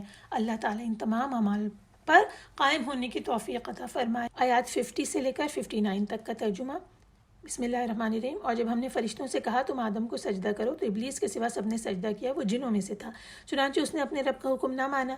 کیا پھر بھی تم مجھے چھوڑ کر اسے اور اس کی اولاد کو دوست بناتے ہو جبکہ وہ تمہارے دشمن ہیں؟ ظالموں کے لیے بہت ہی برا بدلہ ہے. میں نے انہیں آسمانوں اور زمین کی پیدائش میں گواہ نہیں بنایا تھا اور نہ ان کی اپنی پیدائشی میں، اور میں گمراہ کرنے والوں کو اپنا بازو یعنی مددگار بنانے والا نہیں. اور جس دن اللہ کہے گا بلاؤ میرے شریکوں کو جنہیں تم میرا شریک سمجھتے تھے، پھر وہ انہیں پکاریں گے مگر وہ انہیں کوئی جواب نہ دیں گے اور ہم ان کے درمیان ہلاکت گاہ بنا دیں گے. اور مجرم آگ دیکھیں گے تو یقین کریں گے کہ بے شک وہ اس میں گرنے والے ہیں اور وہ اس سے بچنے کی راہ نہ پائیں گے. اور ہم نے اس قرآن میں لوگوں کے لیے پھیر پھیر کر ہر قسم کی مثال بیان کی ہے، اور انسان تمام چیزوں سے زیادہ جھگڑالو ہے. اور لوگوں کو ایمان لانے سے نہیں روکا اور نہ اپنے رب سے استغفار کرنے سے جبکہ ان کے پاس ہدایت آ گئی، مگر صرف اس بات میں کہ وہ چاہتے ہیں انہیں پہلے لوگوں کا سا معاملہ پیش آئے یا ان کے سامنے عذاب آ جائے. اور ہم رسولوں کو صرف اس لیے بھیجتے ہیں کہ وہ لوگوں کو خوشخبری دیں اور ڈرائیں، اور کافر لوگ تو باطل طریقے سے جھگڑتے ہیں تاکہ اس کے ساتھ حق کو شکست دیں، اور انہوں نے ہماری آیات کو اور جس چیز سے ڈرائے گئے اس کو مذاق بنا لیا. اور اس سے زیادہ ظالم کون ہے جسے اس کے رب کی آیات سے نصیحت کی جائے تو وہ ان سے منہ موڑ لے اور جو کچھ اس کے دونوں ہاتھوں نے آگے بھیجا ہے اسے بھول جائے. بے شک ہم نے ان کے دلوں پر پردے ڈال دیے ہیں کہ اس قرآن کو نہ سمجھیں اور ان کے کانوں میں ڈانٹ ہے، اور اگر آپ انہیں ہدایت کی طرف بلائیں تو وہ کبھی بھی ہدایت نہ پائیں گے. اور آپ کا رب خوب مغفرت والا، خوب رحمت والا ہے. اگر وہ ان کے کیے پر پکڑے تو ان پر جلد عذاب آئے، بلکہ ان کے لیے وعدے کا وقت مقرر ہے، وہ اس کے مقابل کوئی جائے پناہ نہیں پائیں گے. اور یہ بستیاں ہیں جنہیں ہم نے ہلاک کیا جب انہوں نے ظلم کیا، اور ہم نے ان کی ہلاکت کے لیے ایک وقت مقرر کر رکھا تھا. آیت کی جو مجموعہ ہم نے پڑھا اس میں تو تمام بات سمجھ میں آ ہی رہی ہے. 2-3 چیزوں میں کلیئر کر دیتی ہوں کہ جب بھی قرآن میں یہ لکھا ہوا ہوتا ہے، جیسے ہم نے یہ پڑھا آیت نمبر 57 میں کہ جب انہیں اور اس سے زیادہ ظالم کون ہے جسے اس کے رب کی آیات سے نصیحت کی جائے تو وہ ان سے منہ موڑ لے اور جو کچھ اس کے دونوں ہاتھوں نے آگے بھیجا ہے اسے بھول جائے. تو یہ جو قرآن میں آتا ہے ما قدمت یدا، تو یہ دونوں ہاتھوں کو آگے بھیجنے والی مثال کس چیز کی ہے؟ جو اعمال اس نے آگے بھیجے ہیں، جو کچھ اس دنیا میں کیا ہے اور جو آگے وہاں اسے ملے گا، وہ ہے ما قدمت یدا. اور اس کے بعد اللہ تعالیٰ نے دلوں کے لیے کہا، ہم ان کے دلوں پہ پردے ڈال دی ہیں کہ اس قرآن کو نہ سمجھے، اور ان کے کانوں میں ڈانٹ ہیں. وفی آذانہم وقرا، تو اردو میں جو ہے وہ ڈانٹ کا لفظ لکھا گیا ہے، کسی تفسیر میں اس کا لفظ یہ لکھا گیا ہے ان کے کانوں میں گرانی ہے. اور ان دونوں کے معنی یہ بتائے گئے کہ ان کے کانوں کے اوپر ایسے بوجھ سے آ گئے ہیں کہ جس کی وجہ سے قرآن کا سمجھنا، سننا اور ہدایت قبول کرنا اب ان کے لیے ناممکن ہو گیا ہے. یعنی یہ تو اللہ ہی کو پتہ ہے کہ اللہ نے وقرا کیسے ڈالا ہے، ہم تو اس کے صحیح معنی کو سمجھ نہیں سکتے، لیکن جو ترجمے سے ہمیں پتہ چل رہا ہے وہ یہ بات پتہ چل رہی ہے کہ کوئی ایسی کیفیت ہے کہ جس کی وجہ سے ان کے کان سننے سے عاری ہو گئے، اب یہ سمجھنے اور ہدایت کو قبول کرنے اور ہدایت کے ذریعے راستہ پانے کے لیے تیار ہی نہیں ہوں گے.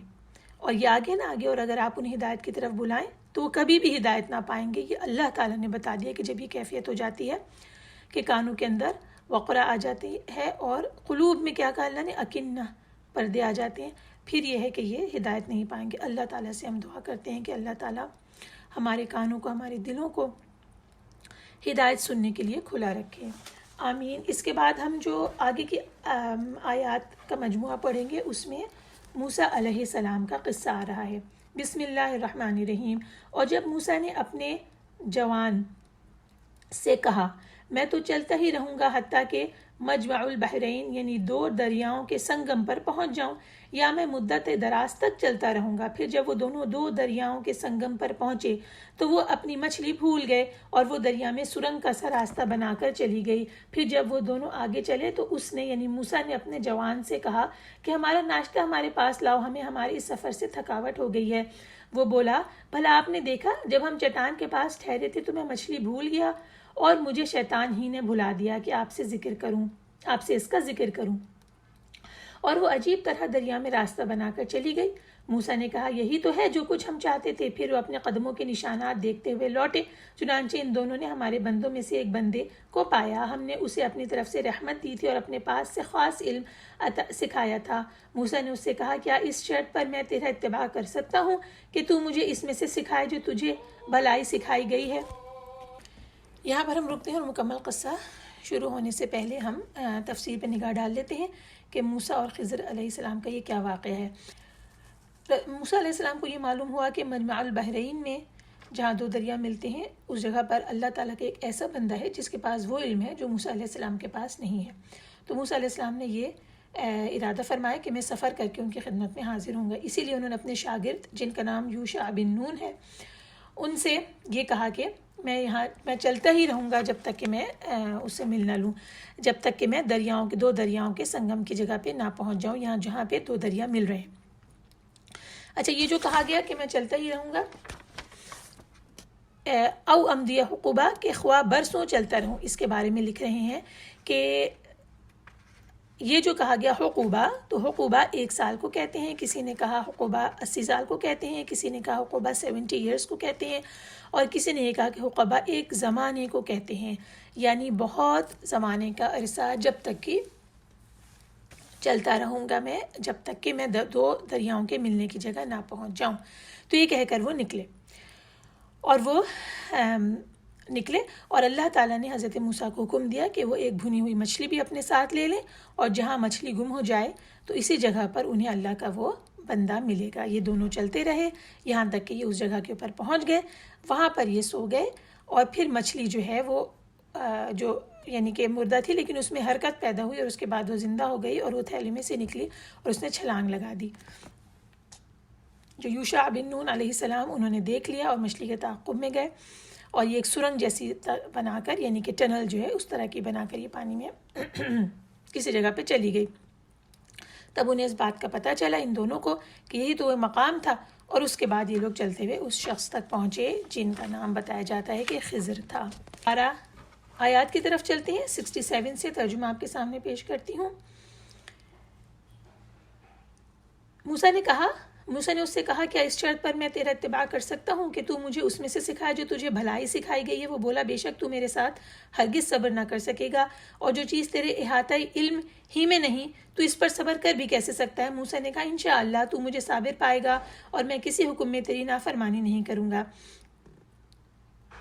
اس نے کہا، پھر اگر تو میرا اتباع کرنا چاہتا ہے تو کسی شے کی بابت مجھے سوال نہ کرنا حتیٰ کہ میں خود ہی اس کا ذکر تجھ سے چھیڑوں۔ پھر وہ دونوں چلے، حتیٰ کہ جب وہ کشتی میں سوار ہوئے تو اس نے کشتی کے تختے توڑ دیے۔ موسیٰ نے کہا کیا تو اسے توڑ رہا ہے تاکہ اس کشتی والوں کو غرق کر دے؟ تو نے بڑا ہولناک کام کیا۔ اس نے کہا کیا میں نے نہ کہا تھا کہ تو میرے ساتھ ہرگز صبر نہیں کر سکے گا؟ موسیٰ نے کہا میری بھول چوک پر مجھے نہ پکڑ اور میرے معاملے میں مجھے مشکل میں نہ ڈال۔ پھر وہ دونوں چلے حتیٰ کہ انہیں ایک لڑکا ملا تو اس نے اسے قتل کر دیا۔ موسیٰ نے کہا کیا تو نے ایک پاک نفس کو کسی جان کے بدلے بغیر قتل کر دیا؟ کسی جان کے بغیر قتل کر دیا، یعنی قصاص کے بغیر۔ یقیناً تو نے بہت ہی برا کام کیا ہے۔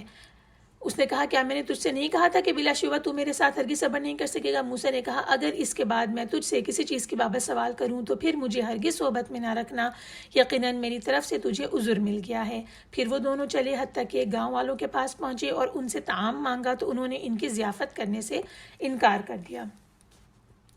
پھر ان دونوں نے ایک دیوار پائی جو گرا ہی چاہتی تھی تو اس نے وہ سیدھی کر دی۔ موسیٰ نے کہا اگر تو چاہتا تو اس پر اجرت لے لیتا۔ اس نے کہا اب میرے اور تیرے درمیان جدائی ہے، اب میں تجھے ان باتوں کی حقیقت بتاؤں گا جن پر تو صبر نہ کر سکا۔ وہ کشتی تو چند مسکینوں کی تھی جو دریا میں چلاتے تھے، لہٰذا میں نے ارادہ کیا کہ اس میں عیب ڈال دوں، جبکہ ان کے آگے ایک بادشاہ تھا جو ہر کشتی غصب کر لیتا تھا، اور وہ جو لڑکا تھا تو اس کے ماں باپ مومن تھے، لہٰذا ہم ڈرے کہ وہ سرکشی اور کفر کی وجہ سے انہیں گناہ پر مجبور کرے گا، چنانچہ ہم نے چاہا کہ ان دونوں کا رب انہیں ایسا بدلہ دے جو اس سے پاکیزگی میں بہتر اور محبت میں قریب تر ہو۔ اور وہ جو دیوار تھی تو وہ اس شہر کے 2 یتیم لڑکوں کی تھی اور اس کے نیچے ان کا خزانہ تھا اور ان کا باپ نیک تھا، چنانچہ تیرے رب نے چاہا کہ وہ دونوں یتیم اپنی جوانی کو پہنچے اور تیرے رب کی رحمت سے اپنا خزانہ نکال لیں، اور میں نے یہ اپنی رائے سے نہیں کیا، یہ ان باتوں کی حقیقت ہے جس پر تو صبر نہ کر سکا۔ آیت نمبر 82 تک کا ترجمہ آپ کے سامنے پیش کیا ہے۔ اس سلسلے میں یہاں تفسیر ابن کثیر میں امام بخاری کی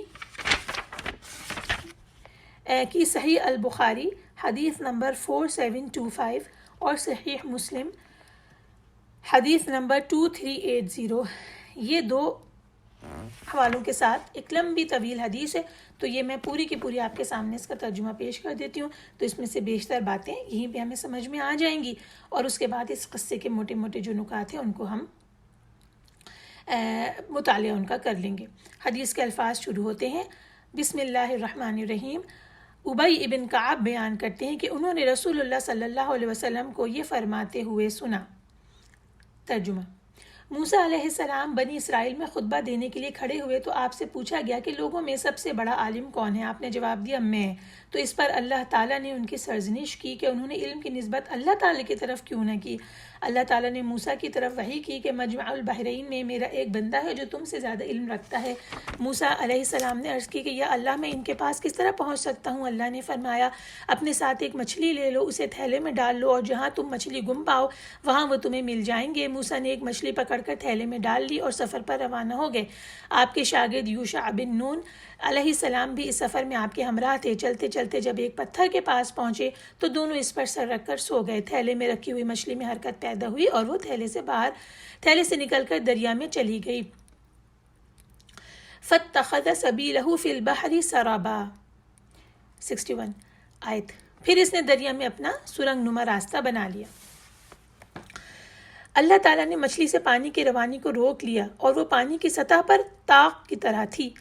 جب موسیٰ علیہ السلام بیدار ہوئے تو آپ کے شاگرد مچھلی کے بارے میں آپ کو بتانا بھول گئے اور پھر باقی دن اور رات چلتے رہے، حتیٰ کہ جب اگلا دن آیا تو موسیٰ نے اپنے شاگرد سے کہا آتینا غداءنا لقد لقینا من سفرنا هذا نصبا۔ ترجمہ: ہمارے لیے کھانا لاؤ، اس سفر سے ہم کو بہت تکان ہو گئی ہے۔ ترجمہ ختم ہوا۔ موسیٰ کو تکان اسی وقت ہوئی تھی جب انہوں نے اس جگہ سے تجاوز کیا تھا جس کے بارے میں اللہ تعالیٰ نے حکم دیا تھا، تو آپ کے شاگرد نے کہا ارأیت اذ اوینا الی الصخرۃ فانی نسیت الحوت وما انسانیہ الا الشیطان ان اذکر واتخذ سبیلہ فی البحر عجبا 63، جس کا ترجمہ ہے بھلا آپ نے دیکھا کہ جب ہم نے پتھر کے پاس آرام کیا تھا تو میں مچھلی وہیں بھول گیا اور مجھے آپ سے اس کا ذکر کرنا شیطان نے بھلا دیا اور اس نے عجیب طرح سے دریا میں اپنا راستہ بنا لیا۔ آیت کا ترجمہ ختم ہوا۔ حدیث کے الفاظ دوبارہ شروع ہوئے۔ مچھلی کے لیے تو یہ رستہ سرنگ کی طرح تھا اور موسیٰ اور آپ کے شاگرد کے لیے یہ ایک تعجب انگیز بات تھی۔ تو یہ بات سن کر موسیٰ علیہ السلام نے فرمایا ذَلِكَ مَا كُنَّا نَبْغِي فَارْتَدَّا عَلَىٰ آثَارِهِمَا قَصَصًا، ترجمہ یہی تو مقام ہے جسے ہم تلاش کرتے تھے، تو وہ اپنے پاؤں کے نشانات دیکھتے دیکھتے لوٹے۔ ترجمہ ختم ہوتا ہے، حدیث کے الفاظ پھر شروع ہوتے ہیں، حدیث کا ترجمہ شروع ہوتا ہے، اور اپنے قدموں کے نشانات پر چلتے چلتے واپس پتھر کے پاس آ گئے تو دیکھا کہ وہاں کپڑے میں لپٹا ہوا ایک آدمی ہے۔ موسیٰ نے انہیں سلام کہا تو خضر علیہ السلام نے کہا کہ تمہاری اس زمین میں سلام کہاں؟ موسیٰ نے کہا کہ میں موسیٰ ہوں۔ تو انہوں نے کہا بنی اسرائیل والے موسیٰ؟ آپ نے جواب دیا ہاں، اور میں آپ کی خدمت میں اس لیے حاضر ہوا ہوں کہ جو علم اللہ کی طرف سے آپ کو سکھایا گیا ہے اس میں سے کچھ بھلائی کی باتیں مجھے سکھا دیں۔ قال انک لن تستطیع معی صبرا، تو اس نے کہا یعنی خضر نے کہا کہ یقیناً تم میرے ساتھ صبر نہیں کر سکو گے۔ اور پھر یہ بھی کہا اے موسیٰ، اللہ تعالیٰ نے مجھے کچھ ایسا علم سکھایا ہے جو آپ نہیں جانتے، اور اس نے کچھ علم آپ کو ایسا سکھایا ہے جو میں نہیں جانتا۔ موسیٰ علیہ السلام نے جواب دیا اعوذ باللہ ستجدنی انشاء اللہ صابرا ولا اعصی لک امرا، ترجمہ اللہ نے چاہا تو آپ مجھے صابر پائیں گے اور میں آپ کے ارشاد کے خلاف نہیں کروں گا۔ تب خضر نے کہا ترجمہ اگر تم میری اتباع کرنا چاہو تو شرط یہ ہے کہ مجھ سے کوئی بات نہ پوچھنا جب تک میں خود اس کا ذکر تم سے نہ کروں۔ آیت کا ترجمہ ختم ہوا، حدیث کے الفاظ دوبارہ شروع ہوئے۔ اس کے بعد دونوں دریا کے کنارے کنارے چلنے لگے تو ان کے پاس سے ایک کشتی گزری۔ انہوں نے کشتی والوں سے بات کی کہ وہ انہیں بھی کشتی میں بٹھا لیں۔ انہوں نے خضر کو پہچان لیا اور انہیں کرایہ لیے بغیر کشتی پر بٹھا لیا۔ جب یہ دونوں کشتی میں سوار ہو گئے تو اچانک خضر نے تیشے کے ساتھ کشتی کے تختے کو توڑ دیا۔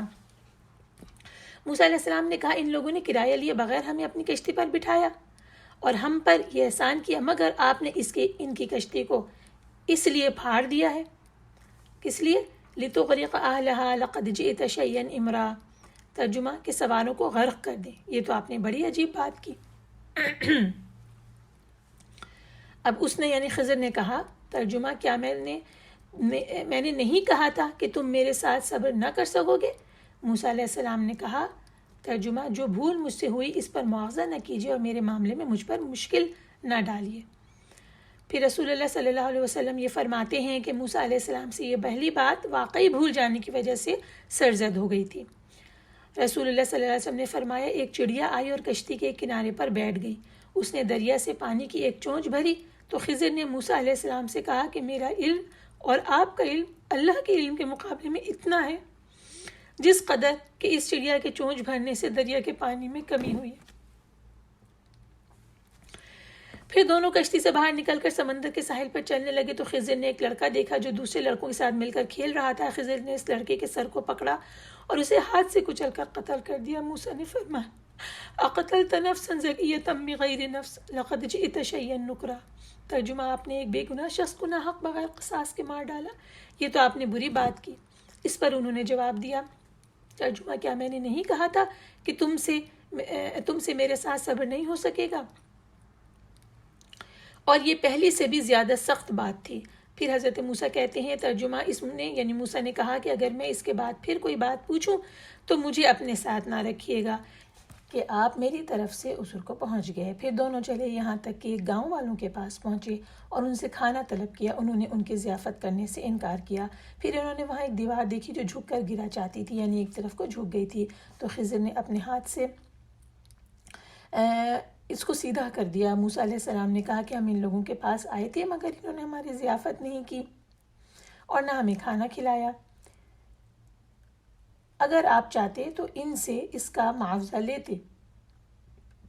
اس پر خضر نے کہا کہ اب مجھ میں اور تم میں علیحدگی ہے، مگر جن باتوں پر تم صبر نہ کر سکے میں ان کا تمہیں بھید بتائے دیتا ہوں۔ رسول اللہ صلی اللہ علیہ وسلم نے فرمایا ہم اس بات کو پسند کرتے ہیں کہ اے کاش موسیٰ علیہ السلام صبر کرتے تاکہ اللہ تعالیٰ ہمیں ان دونوں کی کچھ اور باتیں بھی بتا دیتا۔ یہاں پر حدیث کے الفاظ ختم ہوتے ہیں۔ اب جو قصہ ہم نے قرآن میں پڑھا تھا اور پھر بخاری شریف کی حدیث اور مسلم کی حدیث، اس میں ہم نے یہ تھوڑی سی مزید تفصیلات اس کی پتہ چل گئی۔ پورا قصہ اس میں بھی اور اس میں بھی ہم نے پڑھ لیا. اب یہ دیکھ لیتے ہیں کہ مفسرین اس قصے کے بارے میں کیا لکھ رہے ہیں تفاسیر میں. پہلی بات یہ پہلا پوائنٹ اس میں یہ آیا کہ خضر جو تھے وہ فرشتہ تھے یا وہ انسان تھے.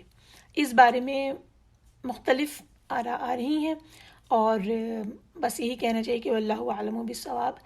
اور تفسیر کے میں کچھ میں یہ لکھا ہے کہ حضرت خضر علیہ السلام فرشتہ تھے. تفہیم القرآن میں یہی موقف اختیار کیا گیا ہے اور وہ انسانی شکل میں تھے اور وہ جو کچھ بھی کر رہے تھے اللہ کے حکم سے کر رہے تھے. جس طرح سے دنیا میں اللہ تعالیٰ کے احکامات نافذ ہوتے ہیں اور وہ کسی شریعت کے پابند نہیں ہوتے وہ احکامات، بلکہ وہ براہ راست نافذ اللہ تعالیٰ کرتے ہیں.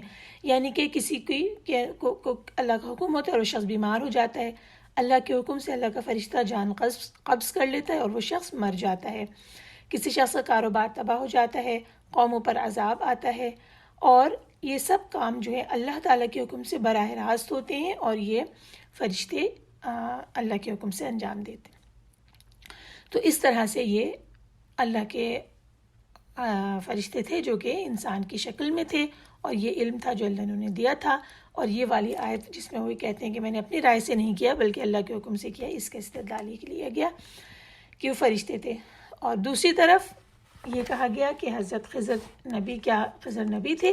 تفسیر ابن کثیر میں اس طرح سوال لکھا گیا ہے اور آگے یہ لکھا گیا ہے کہ جب وہ یہ کہتے ہیں رحمتا من ربک وما فعلتہ عن امری، یہ آپ کے پروردگار کی مہربانی ہے اور یہ کام میں نے اپنی طرف سے نہیں کیے، یعنی یہ تینوں کام جو پیچھے گزرے، بلکہ ان کے بارے میں حکم دیا گیا تھا اللہ کی طرف سے اور ان کے بارے میں اللہ نے ان کو اطلاع دی تھی جو انہوں نے یہ کام کیے.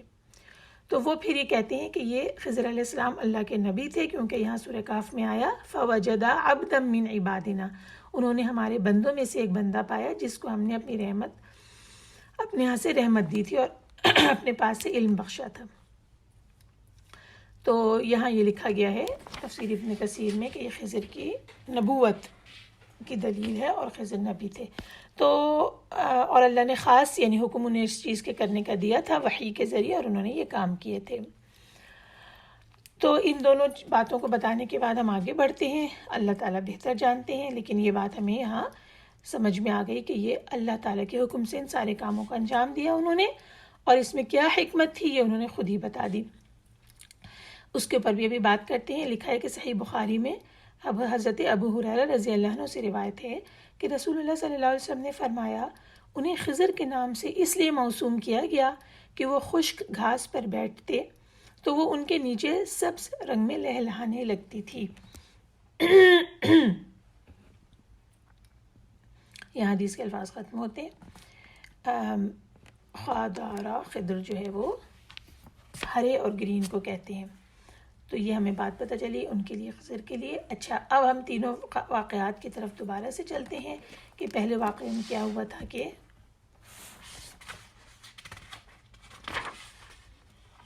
کشتی کو توڑنے کا واقعہ آیا اور جب موسیٰ علیہ السلام نے سوال کیا، اس بارے میں اعتراض کیا اور انہوں نے اس کا جواب نہیں دیا. دوسرا ایک لڑکی کو قتل کرنے کا واقعہ آیا، موسیٰ علیہ السلام نے سوال کیا، انہوں نے اس کا جواب نہیں دیا. اور تیسرا کشتی کو پھاڑنے کا راز تھا، انہوں نے اس کا جواب نہیں دیا. بعد میں انہوں نے تینوں چیزوں کے جواب دے دیے. کس کی کیا حکمت تھی؟ کشتی کو پھاڑنے کے بارے میں انہوں نے یہ بتا دیا.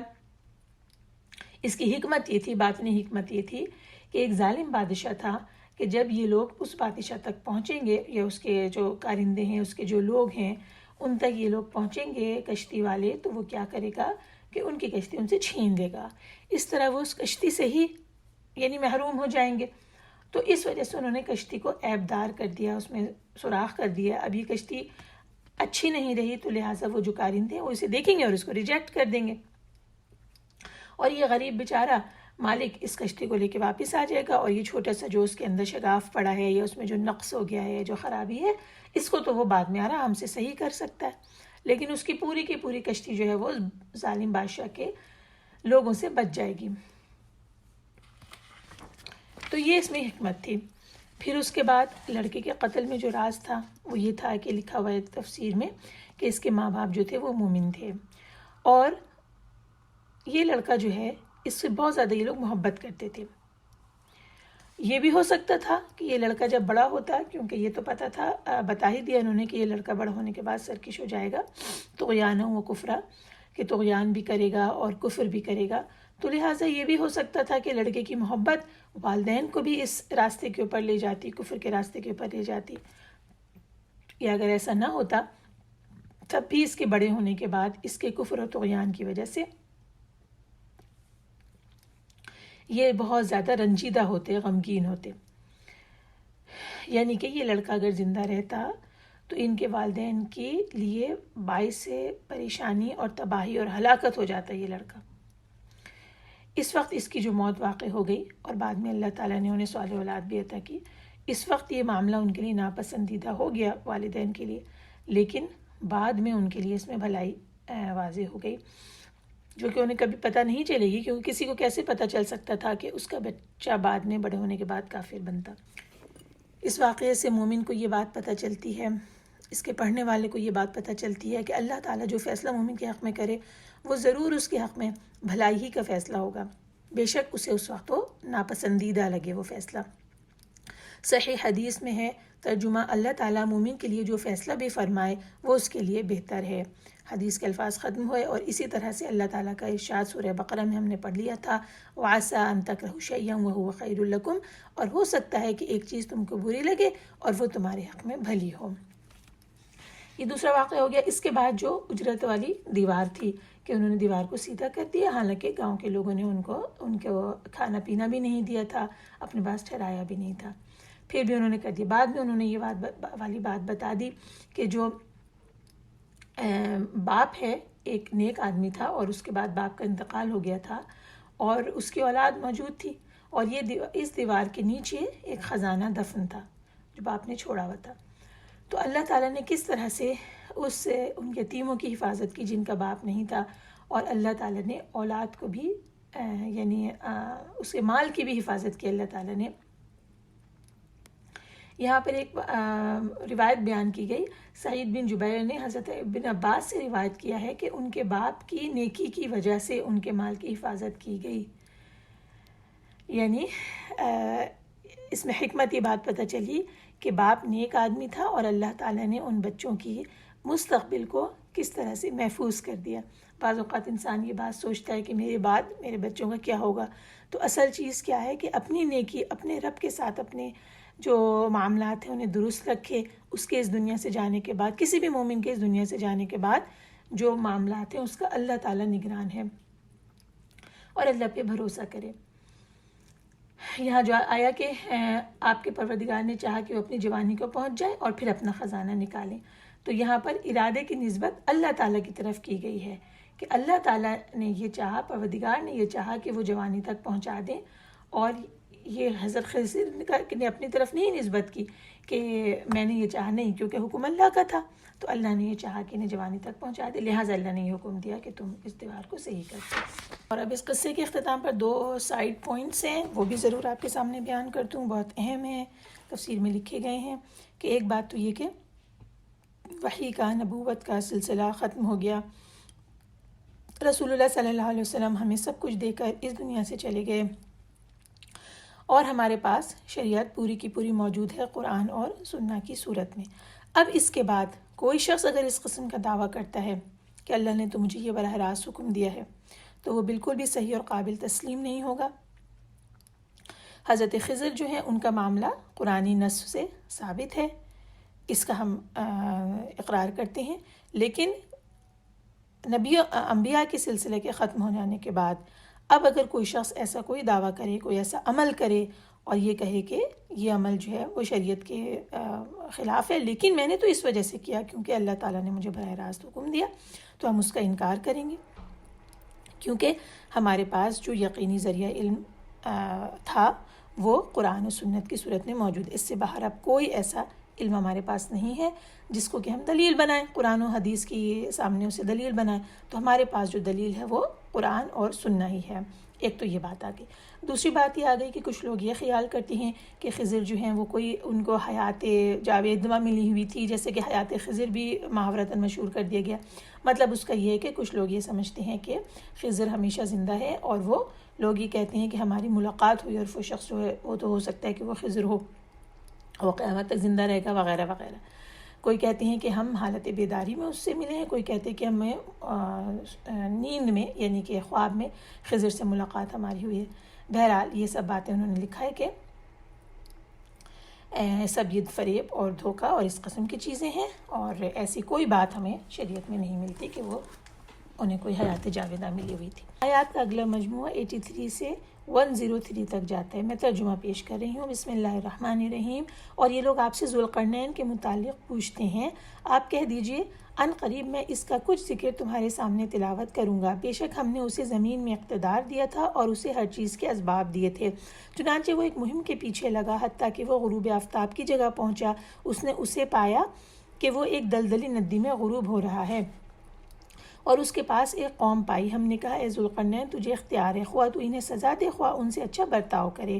اس نے کہا وہ جس نے ظلم کیا تو اسے ہم عنقریب سزا دیں گے، پھر وہ اپنے رب کی طرف لوٹایا جائے گا تو وہ اسے سخت ترین عذاب دے گا، اور جو ایمان لایا اور نیک عمل کیے تو اس کے لیے اللہ کے اچھی جزائے، اور ہم بھی اپنے کام میں اس کے لیے آسانی کا حکم دیں گے۔ پھر وہ ایک مہم کے پیچھے چلا حتیٰ کہ وہ طلوع شمس کی جگہ پہنچا۔ اس نے اسے پایا کہ وہ ایسی قوم پر طلوع ہو رہا ہے جس کے لیے ہم نے سورج کے درمیان کوئی پردہ نہیں رکھا۔ واقعہ ایسا ہی ہے، اور اس کے پاس جو کچھ تھا اس کی تفصیل ہمارے احاطہ علم میں ہے۔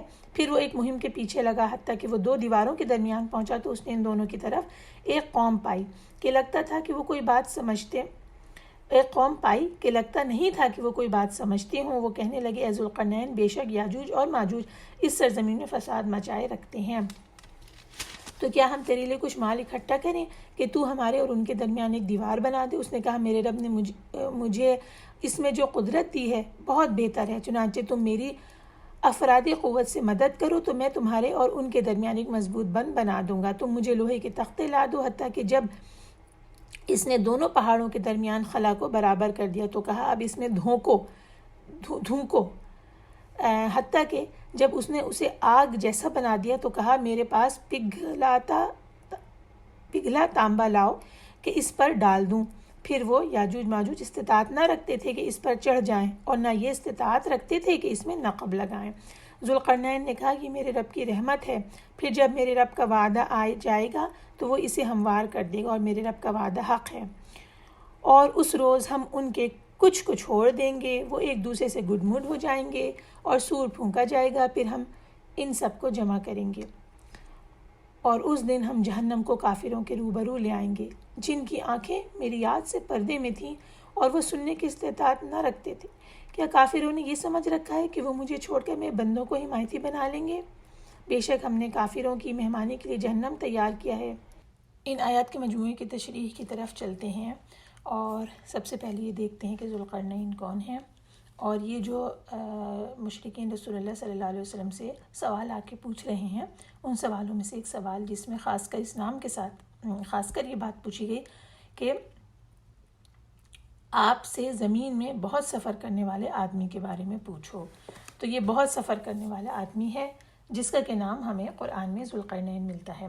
اب ہم یہ ذوالقرنین کون تھے؟ ہمیں مختلف تفاسیر میں اس کی مختلف باتیں مل رہی ہیں، ہم صرف یہ دیکھ لیتے ہیں قرآن نے تحدید کے ساتھ تو نہیں بتایا، نہیں پتہ ہمیں کہ یہ کون شخص تھا، لیکن ہمیں ان کی کوالٹیز پتہ چلتی ہیں کہ یہ ان کی کیا کوالٹیز تھی جو ہمیں قرآن سے ہی پتہ چلتی ہیں۔ پہلی بات تو یہ پتہ چلی کہ یہ ان کا لقب تھا، ذوالقرنین ان کا لقب تھا، اور ذوالقرنین کا معنی ہے دو سینگوں والا، سینگ جو جانوروں کے سر پہ سینگ ہوتے ہیں وہ، تو دو سینگوں والا۔ اب اس کے بارے میں یہ لکھ رہے ہیں کہ یہ نام ان کا پڑ گیا تھا، اللہ عالم کہ کیوں یہ بات انہیں کہی گئی، شاید اس لیے کہ اس نے مشرق اور مغرب دنیا کے دونوں کناروں پر پہنچ کر وہاں پر سورج کا مشاہدہ کیا تھا۔ کچھ یہ کہتے ہیں کہ ان کا نام دو سینگوں والا اس طرح پڑ گیا کہ وہ بالوں میں چوٹی کی دو لٹیں بناتے تھے۔ قرن بالوں کی لٹ کو بھی کہتے ہیں، تو ذوالقرنین کا مطلب ہو گیا 2 لٹوں والا یا 2 زلفوں والا۔ پھر اس کے بعد یہ آتا ہے کہ ذوالقرنین کی کیا کوالٹیز بتائی گئی ہیں کہ ذوالقرنین ایسا حکمران تھے، وہ ایک ایسے بادشاہ تھے جن کو اللہ تعالیٰ نے اسباب اور وسائل کی فراوانی دی تھی، یعنی بہت زیادہ اللہ تعالیٰ نے ان کو لشکر اور دوسری ساری چیزیں اللہ تعالیٰ نے بہت زیادہ عطا کی تھی، اور وہ ایک کے بعد ایک زمینوں کو فتح کرتے چلے گئے تھے، مشرقی اور مغربی ممالک کو فتح کرتے چلے گئے تھے۔ ان کے زمانے میں جو کچھ زمین کے حصے آباد تھے اسے انہوں نے فتح کیا، اور فتح کرتے کرتے وہ ایک ایسے پہاڑی پر پہنچے جہاں پر یاجوج و ماجوج ہے، تو آگے کی آیات میں ہم اس کی تفصیل پڑھیں گے۔ پھر انہوں نے یاجوج اور ماجوج کا راستہ بند کرنے کے لیے ایک نہایت مضبوط بند تعمیر کیا۔ پھر یہ بات آتی ہے کہ وہ کس طرح کی حکمرانی کرتے تھے۔ وہ ایک عادل بادشاہ تھے، وہ اللہ کو ماننے والے اور آخرت پر ایمان رکھنے والے انسان تھے۔ وہ مال اور دولت کے حریص نہیں تھے کہ انہوں نے جو یہ ساری کی ساری فتوحات حاصل کی وہ لوگوں کو اپنا غلام بنانے کے لیے یا لوگوں کو جو ہے ان پہ ظلم کرنے کے لیے نہیں کی، بلکہ اللہ کا قانون ان پہ نافذ کرنے کے لیے انہوں نے یہ عدل کا قانون نافذ کرنے کے لیے یہ فتوحات کی تھیں۔ آئیے اب ان کے بارے میں قرآن کا جو بیان آیا اس کی طرف چلتے ہیں۔ آیت نمبر 86 میں یہ بیان کیا گیا کہ وہ عین پہ پہنچے، یعنی عین چشمے کو کہتے ہیں۔ کیسا عین تھا؟ حمیۃ، یعنی کہ کیچڑ اور دلدل والا وہ چشمہ تھا۔ اور وہاں انہوں نے کیا پایا؟ وجد عندہا قوما، وہاں پر انہوں نے ایک قوم کو پایا۔ اچھا، یہ جو دلدل ہے اس کے بارے میں یہ لکھا ہوا ہے کہ کوئی پانی کا چشمہ ہوگا، یہ سمندر ہوگا جو نیچے سے سیاہ معلوم ہوتا ہوگا، اور ایسا محسوس ہو رہا کہ گویا اس چشمے میں جو سورج ہے وہ ڈوب رہا ہے، غروب ہو رہا ہے، یہ منظر ہے۔ تو یہاں تک وہ پہنچے، اور اس کے بعد انہوں نے قوم کو پایا۔ اس قوم کو پایا کہ اللہ تعالیٰ نے وحی کی انہیں ذوالقرنین کو۔ اسی بات سے بعض علماء نے یہ بات دلیل کے طور پہ لکھی ہے کہ ذوالقرنین ایک نبی تھے، کیونکہ یہاں اللہ تعالیٰ نے بتا دیا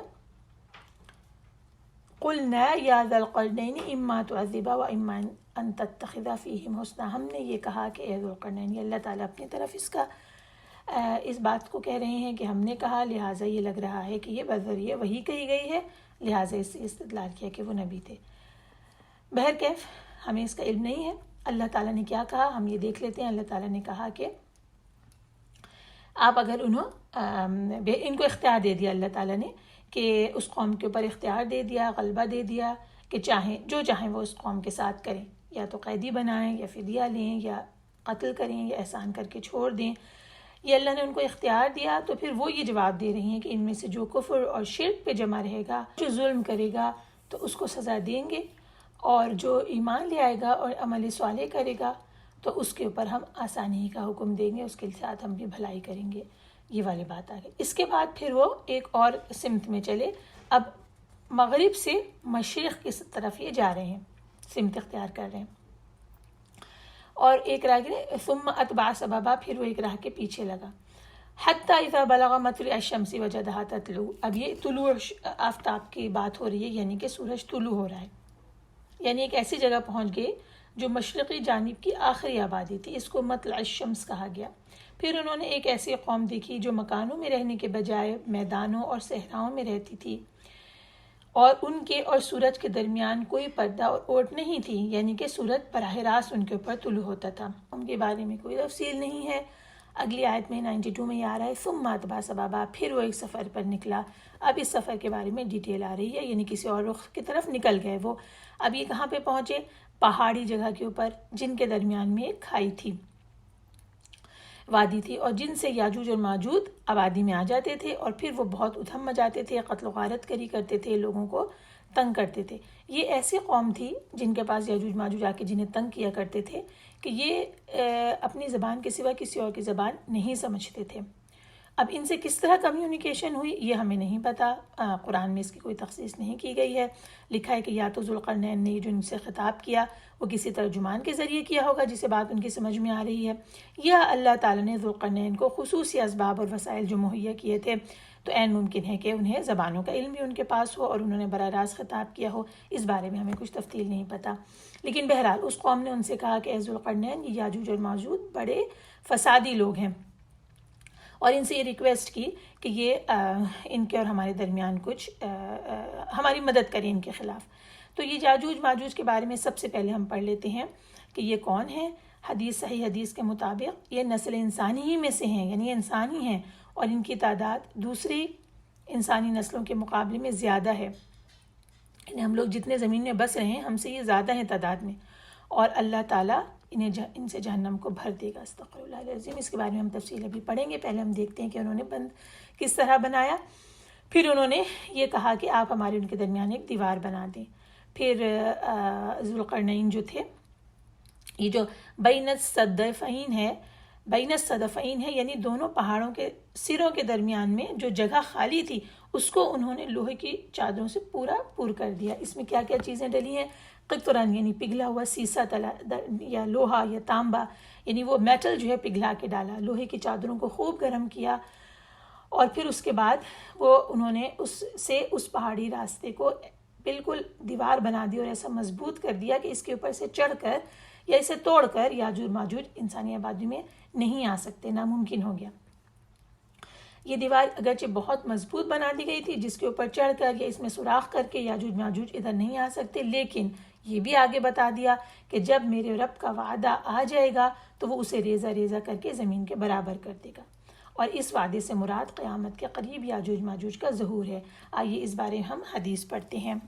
یہ حدیث صحیح بخاری میں لکھی گئی ہے۔ ترجمہ: بے شک اللہ تعالیٰ فرمائے گا اے آدم، وہ جواب دیں گے لبیک و سعدیک۔ اللہ تعالیٰ فرمائے گا جہنم کا حصہ نکال دو۔ حضرت آدم عرض کریں گے جہنم کا حصہ کتنا ہے؟ اللہ تعالیٰ فرمائے گا ہر 1000 میں سے 999 جہنم میں اور 1 جنت میں۔ یہ وہ وقت ہوگا جب خوف کی وجہ سے بچہ بوڑھا ہو جائے گا اور ہر حمل والی اپنے عمل کو گرا دے گی۔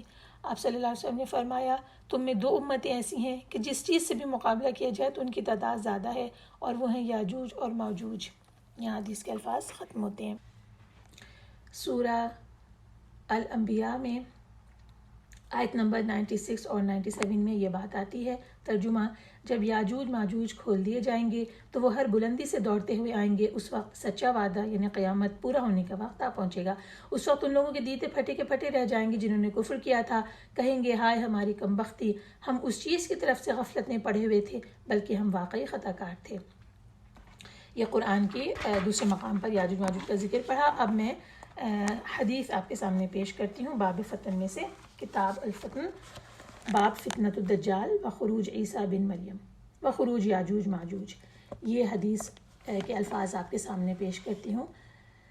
بسم اللہ الرحمن الرحیم۔ حضرت ابو ہریرہ کہتے ہیں کہ رسول اللہ صلی اللہ علیہ وسلم نے فرمایا یاجوج ماجوج ہر روز دیوار کھودتے ہیں، جب وہ اتنی کھود لیتے ہیں کہ سورج کی شعاع نظر آ جائے تو ان کا بادشاہ کہتا ہے کہ اب واپس چلو، باقی کل کھودیں گے۔ چنانچہ وہ لوٹ جاتے ہیں۔ اللہ تعالیٰ اس دیوار کو دوبارہ اصلی حالت پر لوٹا دیتے ہیں۔ جب ان کی قید کی مدت پوری ہو جائے گی اور اللہ تعالیٰ انہیں لوگوں پر ظاہر کرنا چاہیں گے تو وہ دیوار کھودیں گے حتیٰ کہ انہیں سورج کی شعاعیں نظر آنے لگیں گی، تو ان کا بادشاہ ان سے کہے گا اچھا اب چلو، باقی انشاءاللہ کل کھودیں گے۔ اور جب انشاءاللہ کہیں گے تب وہ اگلے روز پلٹیں گے تو دیوار کو اسی حالت پر پائیں گے جس پر اسے گزشتہ رات چھوڑا تھا۔ پھر کھدائی شروع کر دیں گے اور باہر نکل آئیں گے، پانی ختم کر ڈالیں گے، لوگ اپنے اپنے قلعوں میں پناہ لے لیں گے۔ پھر وہ اپنے نیزے آسمان کی طرف پھینکیں گے جو خون آلود ہو کر زمین پر گریں گے، اور یاجوج ماجوج کہیں گے ہم نے زمین والوں کو بھی مغلوب کر دیا اور آسمان والوں پر بھی غالب آ گئے۔ تب اللہ تعالیٰ ان کی گردنوں میں کیڑے پیدا فرما دے گا جس سے وہ سب مر جائیں گے۔ رسول اللہ صلی اللہ علیہ وسلم نے فرمایا اس ذات کی قسم جس کے ہاتھ میں میری جان ہے، زمین کے جانور اور مویشی ان کی لاشوں کا گوشت اور چربی کھا کھا کر خوب موٹے تازے ہوں گے۔ یہاں حدیث کے الفاظ ختم ہوتے ہیں۔ یہاں یاجوج ماجوج کا بیان ختم ہوتا ہے اور ہمیں صراحت کے ساتھ پتہ چل گیا کہ یاجوج ماجوج کا ظہور حضرت عیسیٰ علیہ السلام کے نزول کے بعد ہوگا اور ان کی موجودگی میں ہوگا۔ اب اس کے بعد آیات کا آخری مجموعہ آتا ہے جو کہ 103 سے اور 110 تک سورت اختتام پذیر ہوگی۔ بسم اللہ الرحمن الرحیم۔ کہیے اگر تم کہو تو کیا ہم تمہیں بتائیں کہ اعمال میں سب سے زیادہ خسارے میں کون ہیں؟ جن کی سعی دنیاوی زندگی میں اکارت گئی جبکہ وہ سمجھتے ہیں کہ یقیناً وہ اچھے کام کر رہے ہیں۔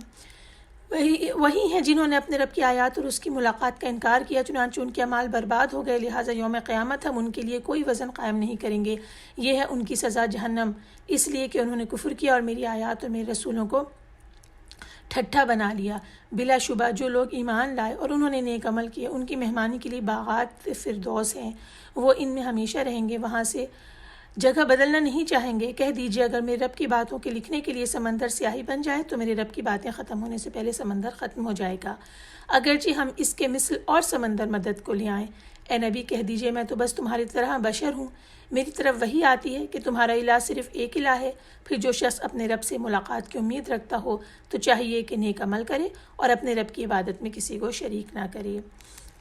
سورۃ اختتام پذیر ہوئی۔ جو آیات ابھی ہم نے پڑھی بڑی سخت ہیں اور اس شخص کے بارے میں بتا رہی ہیں کہ جس کی ساری دنیاوی زندگی کی کوششیں بیکار ہو گئیں، کیونکہ اس نے اللہ کی آیات کا بھی انکار کیا تھا، اس کی ملاقات کا یعنی آخرت کا انکار کیا تھا، اور اللہ تعالیٰ قیامت کے دن اسے کوئی وزن نہیں دیں گے۔ یہاں ایک حدیث کوٹ کی گئی ہے کہ ابو ہریرہ رضی اللہ عنہ کی روایت ہے، رسول اللہ صلی اللہ علیہ وسلم نے فرمایا، ترجمہ: قیامت کے دن ایک بہت بڑا اور موٹا آدمی آئے گا مگر اللہ تعالیٰ کے ہاں اس کا مچھر کے پر کے برابر بھی وزن نہیں ہوگا۔ پھر انہوں نے آپ صلی اللہ علیہ وسلم نے فرمایا، یہ آیت پڑھو اور ہم قیامت کے دن ان کے لیے ترازو ہی قائم نہیں کریں گے، فلا نقیم لہم یوم القیامت وزنا۔ ہاں، حدیث کے الفاظ ختم ہوتے ہیں۔ تو یہ ہے ان کی سزا، چونکہ انہوں نے کفر کیا تھا، اللہ تعالیٰ کی آیتوں اور اس کے پیغمبروں کی ہنسی اڑائی تھی اور ان کی تکذیب کی تھی۔ اللہ تعالیٰ نے اس کے بعد مومنوں کی جزا بتائی ہے۔ اللہ تعالیٰ ہم سب کو جنت الفردوس میں ایک دوسرے کے ساتھ اکٹھا کر دے، آمین۔ اس کے بعد جو آیت 109 آ رہی ہے کہ اللہ کی باتیں کبھی ختم نہ ہوں گی، تو کہا کہ کہہ دیجیے اگر سمندر میرے پروردگار کی باتوں کے لکھنے کے لیے سیاہی ہو جائیں تو قبل اس کے کہ میرے پروردگار کی باتیں ختم ہو، سمندر ختم ہو جائیں۔ اور دوسری جگہوں پہ بھی یہ بات آئی ہے، اسی تشریح میں لکھا ہوا ہے کہ سمندروں کے سیاہی بننے کے ساتھ ساتھ سارے درخت اگر قلم بن جائیں تو قلم سارے کے سارے ٹوٹ جائیں گے اور سمندر کا پانی ختم ہو جائے گا، مگر اللہ تعالیٰ کی باتیں ختم نہیں ہوں گی، باقی رہیں گی، انہیں کوئی چیز ختم نہیں کر سکتی، کیونکہ کسی کو اس بات کی استطاعت ہی نہیں کہ وہ اللہ تعالیٰ کی ذات پاک کا اندازہ لگا سکے، اس کی ثنا بیان کر سکے، اتنی ثنا جتنی کہ اس کی ذات گرامی کے شایہ نشان ہے۔ اور اس طرح اللہ کی ثنا تو وہ خود ہی بیان فرما سکتا ہے، اور ہم تو بس یہ کہتے ہیں کہ ہمارا پروردگار اسی طرح ہے جس طرح اپنے بارے میں وہ خود فرماتا ہے، وہ ہماری تعریف سے بہت بلند و بالا، بہت عرفہ اور اعلیٰ ہے۔ اول سے لے کے آخر تک دنیا بھر کی تمام نعمتیں آخرت کی نعمتوں کے مقابلے میں اس طرح ہیں جس طرح ساری دنیا کے مقابلے میں رائی کا ایک دانہ ہو۔ ہم اللہ سے دعا کرتے ہیں کہ آخرت کی وہ ساری نعمتیں عطا فرمائے اور ہمیں صراط مستقیم کی توفیق دے۔ وآخر دعوانا الحمدللہ رب العالمین۔ الحمدللہ سورہ کہف مکمل ہوئی اور کل سے ہم سورہ مریم کی تشریح شروع کریں گے۔ السلام علیکم ورحمۃ اللہ وبرکاتہ۔